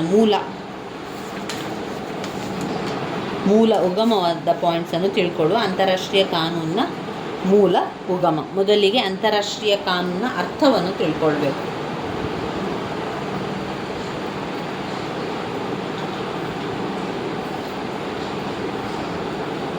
ಜೋಸೆಫ್ ಅವರ ಪ್ರಕಾರ ಅಂತಾರಾಷ್ಟ್ರೀಯ ಕಾನೂನು ಎನ್ನುವಂಥದ್ದು ವಿಶ್ವದ ರಾಷ್ಟ್ರಗಳ ಪರಸ್ಪರ ಸಂಬಂಧಗಳಿಗೆ ಅನ್ವಯಿಸುವ ಕಾನೂನೇ ಅಂತಾರಾಷ್ಟ್ರೀಯ ಕಾನೂನು.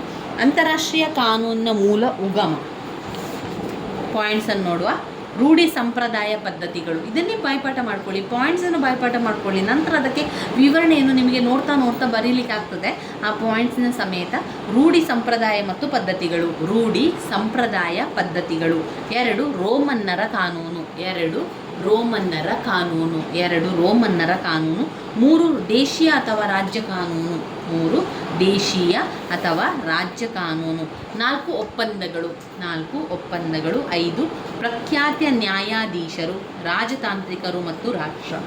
ಪ್ರಖ್ಯಾತ ನ್ಯಾಯಾಧೀಶರು, ರಾಜತಾಂತ್ರಿಕರು ಮತ್ತು ರಾಷ್ಟ್ರ. 6 ಅಂತಾರಾಷ್ಟ್ರೀಯ ನ್ಯಾಯಾಲಯದ ತೀರ್ಪುಗಳು. ಅಂತಾರಾಷ್ಟ್ರೀಯ ನ್ಯಾಯಾಲಯದ ತೀರ್ಪುಗಳು. 7 ಹೇಗ್ ಸಮ್ಮೇಳನಗಳು. ಹೇಗ್ ಸಮ್ಮೇಳನಗಳು. 8 ಅಂತಾರಾಷ್ಟ್ರೀಯ ಶಾಸನ ರಚನೆ. ಅಂತಾರಾಷ್ಟ್ರೀಯ ಶಾಸನ ರಚನೆ. 9 ರಾಯಭಾರಿಗಳ ಪತ್ರ ವ್ಯವಹಾರ. ರಾಯಭಾರಿಗಳ ಪತ್ರ ವ್ಯವಹಾರ. ಅಂತಾರಾಷ್ಟ್ರೀಯ ಕಾನೂನಿನ ಇದರಲ್ಲಿ ಪಾಯಿಂಟ್ಸನ್ನು ಹೇಳ್ತಾ ಹೋಗ್ತೇನೆ.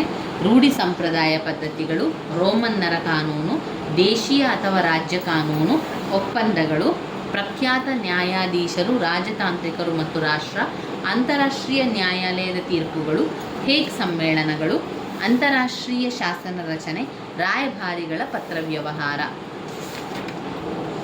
ಅಂತಾರಾಷ್ಟ್ರೀಯ ಕಾನೂನಿನ ಲಕ್ಷಣಗಳು ಮತ್ತು ಗುಣಗಳು. ಅಂತಾರಾಷ್ಟ್ರೀಯ ಕಾನೂನಿನ ಲಕ್ಷಣಗಳು ಮತ್ತು ಗುಣಗಳಲ್ಲಿ ಅಂತಾರಾಷ್ಟ್ರೀಯ ಕಾನೂನು ಒಂದು ರಾಷ್ಟ್ರೀಯ ರಾಜಕೀಯ ಪರಮಾಧಿಕಾರದಿಂದ ರಚಿಸಲ್ಪಟ್ಟಿರುತ್ತದೆ.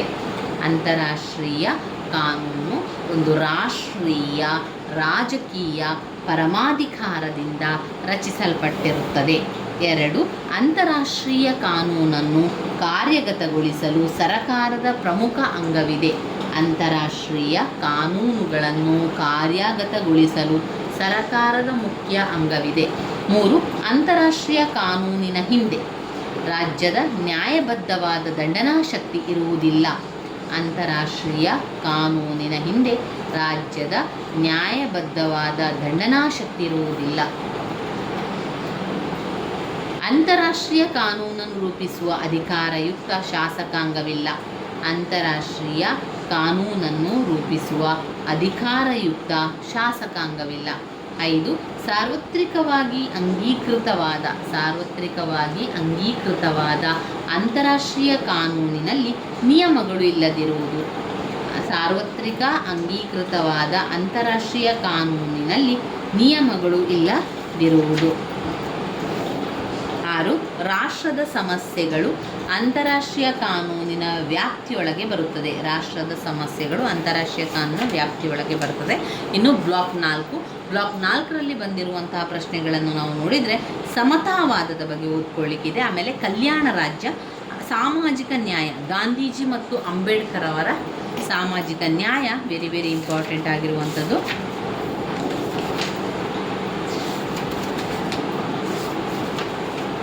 ಪ್ರಜಾಪ್ರಭುತ್ವದ ಗುಣಗಳು. ನೀವು ಬ್ಲಾಕ್ 4ರಲ್ಲಿ ಪ್ರಜಾಪ್ರಭುತ್ವದ ಗುಣಗಳು 5 ಅಂಕಕ್ಕೆ ಆಯ್ಕೆ ಮಾಡಬೇಕಾಗಿರುವಂತಹ ಪ್ರಶ್ನೆ. ಪ್ರಜಾಪ್ರಭುತ್ವದ ಗುಣಗಳ ಪಾಯಿಂಟ್ಸ್ಗಳು ಈ ರೀತಿಯಾಗಿದೆ. ವ್ಯಕ್ತಿ ಸ್ವಾತಂತ್ರ್ಯಕ್ಕೆ ಮಾನ್ಯತೆ, ಸಮಾನತೆಯನ್ನು ಮಾನ್ಯ ಮಾಡುತ್ತದೆ. ಸಮಾಜದ ಕಲ್ಯಾಣವೇ ಪ್ರಜಾಪ್ರಭುತ್ವದ ಪರಮ ಗುರಿಯಾಗಿದೆ. 4 ರಾಜಕೀಯ ಶಿಕ್ಷಣವನ್ನು ನೀಡುತ್ತದೆ. 5 ಪ್ರಜಾಪ್ರಭುತ್ವವು ಜವಾಬ್ದಾರಿ ಸರಕಾರವಾಗಿದೆ. 6 ರಾಷ್ಟ್ರೀಯತೆಯನ್ನು ಉತ್ತೇಜಿಸುತ್ತದೆ. 7 ಈ ಪದ್ಧತಿಯಲ್ಲಿ ಶಾಂತಿಯುತ ಬದಲಾವಣೆ ಸಾಧ್ಯ ಇದೆ. 8 ಪ್ರಜಾಪ್ರಭುತ್ವವು ಪ್ರಜೆಗಳಿಗೆ ಸ್ವಾವಲಂಬನೆ ನೀಡುತ್ತದೆ, ರಾಷ್ಟ್ರೀಯ ನೀತಿಯನ್ನು ಬೆಳೆಸುತ್ತದೆ. ಸಾಮಾಜಿಕ ಆರ್ಥಿಕ ಭದ್ರತೆಗಳು ಪ್ರಜಾಪ್ರಭುತ್ವದ ಮೌಲ್ಯಗಳೆಂದೇ ಹೇಳ್ಬೋದು. ಇನ್ನು ಜನರಲ್ಲಿ ದೇಶ ಪ್ರೇಮ ಬೆಳೆಸುತ್ತದೆ, ಮಾನವನ ಗೌರವವನ್ನು ಎತ್ತಿ ಹಿಡಿಯುತ್ತದೆ, ದೇಶದ ಸ್ವಾತಂತ್ರ್ಯವನ್ನು ರಕ್ಷಿಸಲು ಪ್ರಜೆಗಳನ್ನು ಸರ್ವತ್ಯಾಗ ಬಲಿದಾನಗಳಿಗೂ ಸಿದ್ಧತೆ ಮಾಡುತ್ತದೆ. ಇದು ಕ್ರಾಂತಿಯ ಅಪಾಯಗಳನ್ನು ಕಡಿಮೆ ಮಾಡುತ್ತದೆ. ಇದು ಪ್ರಜಾಪ್ರಭುತ್ವದ ಗುಣಗಳಲ್ಲಿ ಬರುವಂಥದ್ದು. ಇನ್ನು ನಾವು ನೋಡಿದರೆ ಸಮತಾವಾದದ ಮೂಲ ತತ್ವಗಳು. ಸಮತಾವಾದ ಅಂದರೆ ಏನು? ಸಮತಾವಾದ ಎನ್ನುವಂಥದ್ದು ಬಂಡವಾಳಶಾಹಿಯ ಅನಿಷ್ಟಗಳನ್ನು ನಿರ್ಮೂಲನೆ ಮಾಡಲು ಕ್ರಾಂತಿಯ ಮೂಲಕ ಶ್ರಮಿಕರ ಸರ್ವಾಧಿಕಾರವನ್ನು ಸ್ಥಾಪಿಸಿ ನಂತರ ವರ್ಗರಹಿತ, ರಾಜ್ಯರಹಿತ ಸಮಾಜ ಸ್ಥಾಪನೆಯ ಸಿದ್ಧಾಂತ ಮತ್ತು ಕಾರ್ಯಕ್ರಮವೇ ಸಮತಾವಾದ ಅಂತ ಹೇಳ್ತಾರೆ. ಸಮತಾವಾದದ ಮೂಲಗಳು, ಸಮತಾವಾದದ ಮೂಲ ತತ್ವಗಳನ್ನು ನಾವು ನೋಡಿದರೆ, ಸಮತಾವಾದದ ಅರ್ಥವನ್ನು ನೋಡಿಕೊಂಡು ನಂತರ ಸಮತಾವಾದದ ಮೂಲ ತತ್ವಗಳನ್ನು ನೋಡಿಕೊಳ್ಬೇಕು. ಸಮತಾವಾದ ಬಂಡವಾಳಶಾಹಿಯ ಅನಿಷ್ಟಗಳನ್ನು ನಿರ್ಮೂಲನೆ ಮಾಡಲು ಕ್ರಾಂತಿಯ ಮೂಲಕ ಶ್ರಮಿಕರ ಸರ್ವಾಧಿಕಾರವನ್ನು ಸ್ಥಾಪಿಸಿ ನಂತರ ವರ್ಗರಹಿತ ರಾಜ್ಯರಹಿತ ಸಮಾಜ ಸ್ಥಾಪನೆಯ ಸಿದ್ಧಾಂತ ಮತ್ತು ಕಾರ್ಯಕ್ರಮವೇ ಸಮತಾವಾದ. ಸಮತಾವಾದದ ಮೂಲ ತತ್ವಗಳಲ್ಲಿ ಒಂದು ತಾರ್ಕಿಕ ಭೌತಿಕವಾದ ಅಥವಾ ತಥ್ಯ ಪರಾಮರ್ಶೆ. ತಾರ್ಕಿಕ ಭೌತಿಕವಾದ ಅಥವಾ ತಥ್ಯ ಪರಾಮರ್ಶೆ. 2 ಚಾರಿತ್ರಿಕ ಭೌತಿಕವಾದ ಅಥವಾ ಇತಿಹಾಸದ ಆರ್ಥಿಕ ವ್ಯಾಖ್ಯಾನ. 3 ವರ್ಗ ಸಂಘರ್ಷ ಸಿದ್ಧಾಂತ, ವರ್ಗ ಸಂಘರ್ಷ ಸಿದ್ಧಾಂತ. 4 ಅಧಿಕ ಮೌಲ್ಯ ಸಿದ್ಧಾಂತ, ಅಧಿಕ ಮೌಲ್ಯ ಸಿದ್ಧಾಂತ. 5 ಕ್ರಾಂತಿ ಅನಿವಾರ್ಯ, ಕ್ರಾಂತಿ ಅನಿವಾರ್ಯ. 6 ಕಾರ್ಮಿಕರ ಸರ್ವಾಧಿಕಾರ, ಕಾರ್ಮಿಕರ ಸರ್ವಾಧಿಕಾರ. 7 ರಾಜ್ಯ ನಶಿಸುವಿಕೆ, ರಾಜ್ಯ ನಶಿಸುವಿಕೆ. ಸಮತಾವಾದದ ಲಕ್ಷಣಗಳಲ್ಲಿ ನಾವು ನೋಡುವುದಾದರೆ, ಸಮತಾವಾದದ ಲಕ್ಷಣಗಳು ಬಂಡವಾಳಶಾಹಿ ವಿರೋಧಿ, ಸಾಮಾಜಿಕ ಹಿತ, ಸಮಾನತೆಯ ತತ್ವ, ಖಾಸಗಿ ಆಸ್ತಿಗೆ ವಿರೋಧ, ಪೈಪೋಟಿ ನಿಷೇಧ, ಕ್ರಾಂತಿಗೆ ಬೆಂಬಲ, ಧರ್ಮ ವಿರೋಧ. ಇವೆಲ್ಲವನ್ನು ಕೂಡ ಓದ್ಕೊಳ್ಬೇಕು ಅಂತ ನಾನು ಹೇಳುವಂಥದ್ದಲ್ಲ. ನಿಮಗೆ ಪಾಸ್ ಅಂಕಗಳು ಸಿಗಬೇಕು ಅಂತಾದರೆ ಪ್ರತಿಯೊಂದು ಬ್ಲಾಕಿನಿಂದ ಕೂಡ 2 ಪ್ರಶ್ನೆಗಳನ್ನು ಆಯ್ಕೆ ಮಾಡಿಕೊಳ್ಬೇಕು. 2 15 ಅಂಕದ ಪ್ರಶ್ನೆ, 2 10 ಅಂಕದ ಪ್ರಶ್ನೆ, 2 5 ಅಂಕದ ಪ್ರಶ್ನೆಗಳನ್ನು ಓದ್ಕೊಂಡ್ರೆ ಪ್ರತಿಯೊಬ್ಬರೂ ಕೂಡ ನೀವು ರಾಜ್ಯಶಾಸ್ತ್ರದಲ್ಲಿ ಪಾಸ್ ಆಗ್ತೀರಾ. ಏನು ಕೂಡ ಕಷ್ಟ ಇಲ್ಲ, ಸುಲಭವಿರುವಂತಹದೇ. ಎಲ್ಲ ಪ್ರಶ್ನೆಗಳು ಕೂಡ ಸುಲಭ ಇದೆ, ಪಾಯಿಂಟ್ಸ್ಗಳು ಕೂಡ ಇದೆ. ಸಮಾಜವಾದದ ಅರ್ಥವ್ಯಾಖ್ಯೆ, ಸಮಾಜವಾದದ ವಿಧಗಳು. ಸಮಾಜವಾದ ವಿಧಗಳಲ್ಲಿ 3 ವಿಧ: ವೃತ್ತಿ ಸಂಘ ಸಮಾಜವಾದ, ಕಾರ್ಮಿಕ ಸಂಘ ಯಜಮಾನ್ಯವಾದ, ಪ್ರಜಾಸತ್ತಾತ್ಮಕ ಸಮಾಜವಾದ. ಜಾರ್ಜ್ ಬರ್ನಾರ್ಡ್ ಶಾ ರವರ ಅಭಿಪ್ರಾಯದಲ್ಲಿ ಸಮಾಜವಾದವೆಂದರೆ ಸಂಪತ್ತಿನ ಸಮಾನತೆ ವಿನಃ ಬೇರಾವುದೂ ಅಲ್ಲ. ಸಂಪತ್ತಿನ ಸಮಾನತೆ ವಿನಃ ಬೇರಾವುದೂ ಅಲ್ಲ. ಸಮಾಜವಾದದ ವಿಧಗಳು: ವೃತ್ತಿ ಸಂಘ ಸಮಾಜವಾದ, ವೃತ್ತಿ ಸಂಘ ಸಮಾಜವಾದ, ಕಾರ್ಮಿಕರ ಸಂಘ ಯಜಮಾನ್ಯವಾದ, ಆಮೇಲೆ ಪ್ರಜಾಸತ್ತಾತ್ಮಕ ಸಮಾಜವಾದ.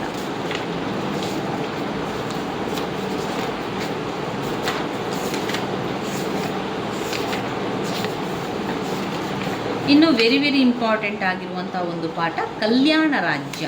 ಕಲ್ಯಾಣ ರಾಜ್ಯ ಅಂದರೆ ಏನು?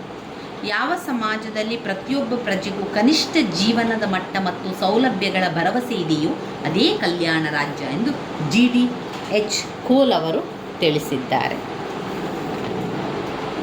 ಕಲ್ಯಾಣ ರಾಜ್ಯದ ಲಕ್ಷಣಗಳನ್ನು ಓದ್ಕೊಳ್ಬೇಕು. ಕಲ್ಯಾಣ ರಾಜ್ಯದ ಲಕ್ಷಣಗಳಲ್ಲಿ ರಾಜ್ಯದ ಕಾರ್ಯಗಳು: ತೆರಿಗೆ ವಸೂಲಿ, ಶಾಂತಿ ಸುವ್ಯವಸ್ಥೆ ಏರ್ಪಡಿಸುವುದು. 2 ಜನರ ಜೀವನವನ್ನು ಆರ್ಥಿಕ ಹಾಗೂ ಸಾಮಾಜಿಕವಾಗಿ ಉತ್ತಮಗೊಳಿಸುವುದು. 3 ಸರಕಾರವೇ ವೈದ್ಯಕೀಯ ಸೌಲಭ್ಯಗಳನ್ನು ಒದಗಿಸಿ ಜನತೆಯ ಆರೋಗ್ಯ ರಕ್ಷಣೆಗೆ ಸೂಕ್ತ ಕ್ರಮ ತೆಗೆದುಕೊಳ್ಳುವುದು. 4 ಅನಕ್ಷರತೆ, ನಿರುದ್ಯೋಗ, ಬಡತನದ ನಿರ್ಮೂಲನೆಗೆ ಸರಕಾರವು ಸೂಕ್ತ ಕ್ರಮವನ್ನು ತೆಗೆದುಕೊಳ್ಳುವುದು. 5 ವ್ಯಕ್ತಿಯ ವ್ಯಕ್ತಿತ್ವಕ್ಕೆ ಗೌರವವನ್ನು ಕೊಡುವುದು. 6 ಬಡವರ ಹಾಗೂ ದುರ್ಬಲರನ್ನು ಕೈಬಿಡದೆ ಅವರ ನೆರವಿಗೂ ಹೋಗುವಂಥದ್ದು. ಸಮಾಜದ ಹಿತದೃಷ್ಟಿಯಿಂದ ಆರ್ಥಿಕ ಹಾಗೂ ಇತರ ಚಟುವಟಿಕೆಗಳನ್ನು ನಿಯಂತ್ರಿಸುತ್ತದೆ, ಶೋಷಣೆಗೆ ಅವಕಾಶ ಕೊಡುವುದಿಲ್ಲ. ಕಲ್ಯಾಣ ರಾಜ್ಯವು ಮುಕ್ತ ಆರ್ಥಿಕ ವ್ಯವಸ್ಥೆ ನೀತಿಗೆ ವಿರೋಧವಾಗಿದೆ.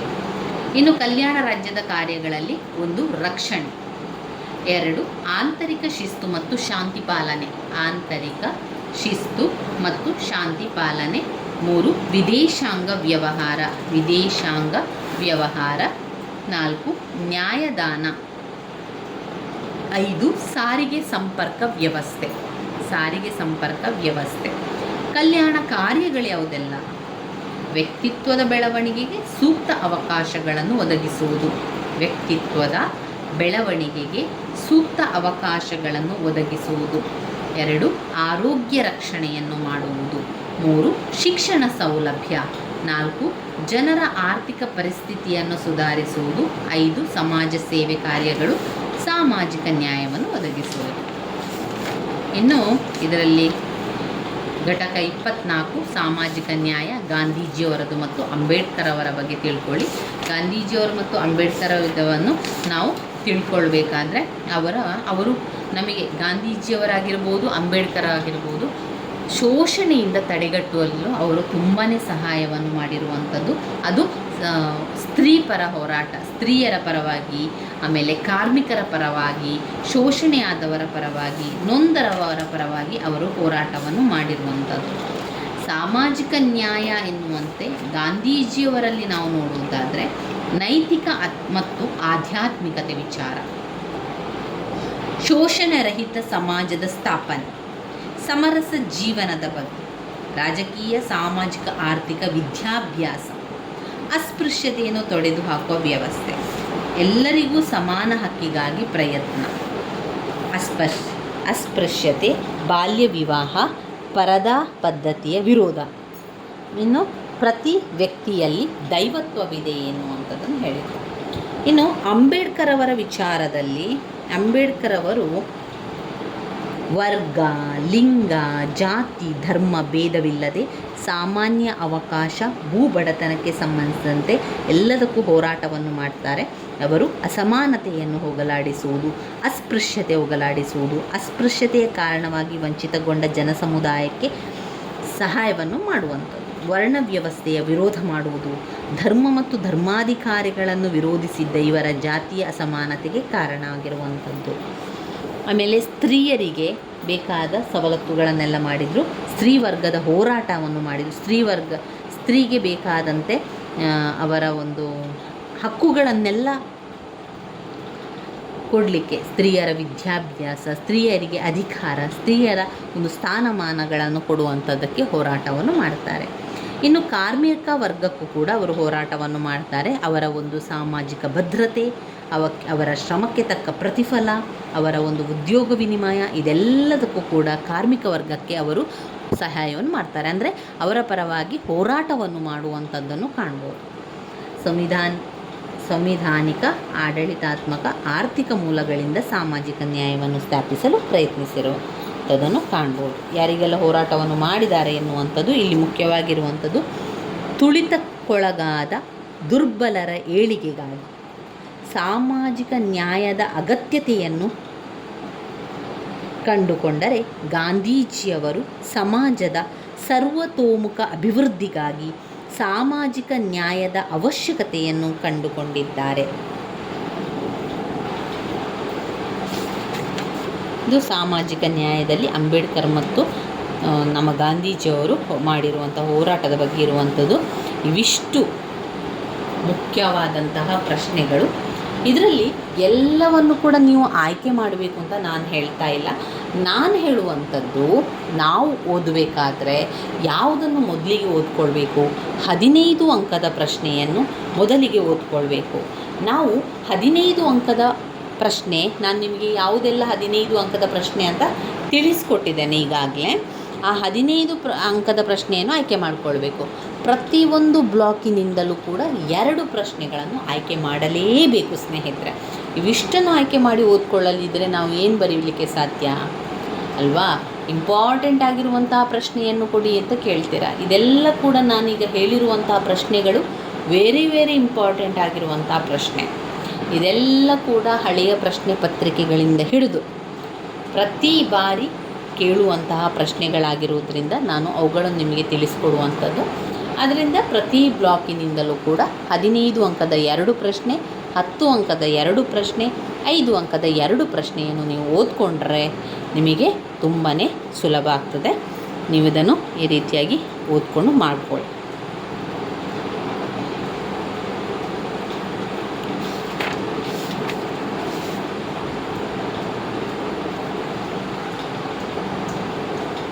ಪಾಯಿಂಟ್ಸ್ಗಳನ್ನಷ್ಟೇ ಸರಿಯಾಗಿ ಕಲ್ತ್ಕೊಳ್ಳಿ. ನಿಮಗೆ ಸರಿಯಾಗಿ ಪಾಯಿಂಟ್ಸ್ಗಳು ಬರಬೇಕು. ಸರಿಯಾಗಿ ಪಾಯಿಂಟ್ಸ್ಗಳು ಬಂದಾಗ ನಮಗೆ ಅದನ್ನೇ ಬರಿತಾ ಹೋಗ್ಬೋದು. ಇನ್ನು ವಿವರಣೆಗೆ ನೀವು ಚಿಂತೆ ಮಾಡಬೇಡಿ. ನಿಮಗೆ ಎಷ್ಟು ಸಾಧ್ಯವೋ ಅದನ್ನು ವಿವರಿಸಲಿಕ್ಕೆ ಸಾಧ್ಯ ಆಗ್ತದೆ, ಅದನ್ನೇ ನೀವು ವಿವರಿಸಿದರೆ ಆಯಿತು. ಎಲ್ಲವನ್ನು ಕೂಡ ನೀವು ವಿವರಣೆ ಕೂಡ ನೋಡ್ಕೊಳ್ಬೇಕು ಅಂತ ಇಲ್ಲ, ಕೆಲವೊಂದನ್ನಷ್ಟು ನೋಡಿಕೊಂಡ್ರೆ ಸಾಕಾಗ್ತದೆ. ನೀವು ವಿವರಣೆಗೆ ಹೆಚ್ಚು ಚಿಂತೆಯನ್ನು ಮಾಡಿಕೊಳ್ಳುವಂಥದ್ದು ಬೇಡ. ವಿವರಣೆ ಅಂತ ಹೇಳಿದರೆ ಒಮ್ಮೆ ನೋಡ್ಕೊಳ್ಳಿ ಏನಿದೆ ಅದರೊಳಗೆ ಪಾಯಿಂಟ್ಸ್ ಒಳಗೆ ಅಂತ. ಆ ಪಾಯಿಂಟ್ಸ್ಗಳನ್ನು ಮಾತ್ರ ಸರಿಯಾಗಿ ಕಲ್ತ್ಕೊಳ್ಬೇಕು. ಸರಿಯಾಗಿ ಪಾಯಿಂಟ್ಸ್ಗಳನ್ನು ಕಲ್ತ್ಕೊಂಡ್ರೆ ನಮಗೆ ವಿವರಣೆಯನ್ನು ಬರೀಲಿಕ್ಕೆ ಏನೂ ಕಷ್ಟ ಆಗೋದಿಲ್ಲ. ಇದನ್ನೆಲ್ಲವನ್ನು ಕೂಡ ನೋಡ್ಕೊಳ್ಳಿ. ನನ್ನ ವೀಡಿಯೋಸ್ ಎಲ್ಲ ನಿಮಗೆ ಇಷ್ಟ ಆಗಿದ್ದರೆ ಲೈಕ್ ಕೊಡಿ, ಶೇರ್ ಮಾಡಿ, ಸಬ್ಸ್ಕ್ರೈಬ್ ಮಾಡಲಿಕ್ಕೆ ಮರಿಬೇಡಿ. ಧನ್ಯವಾದಗಳು ಸ್ನೇಹಿತರೆ.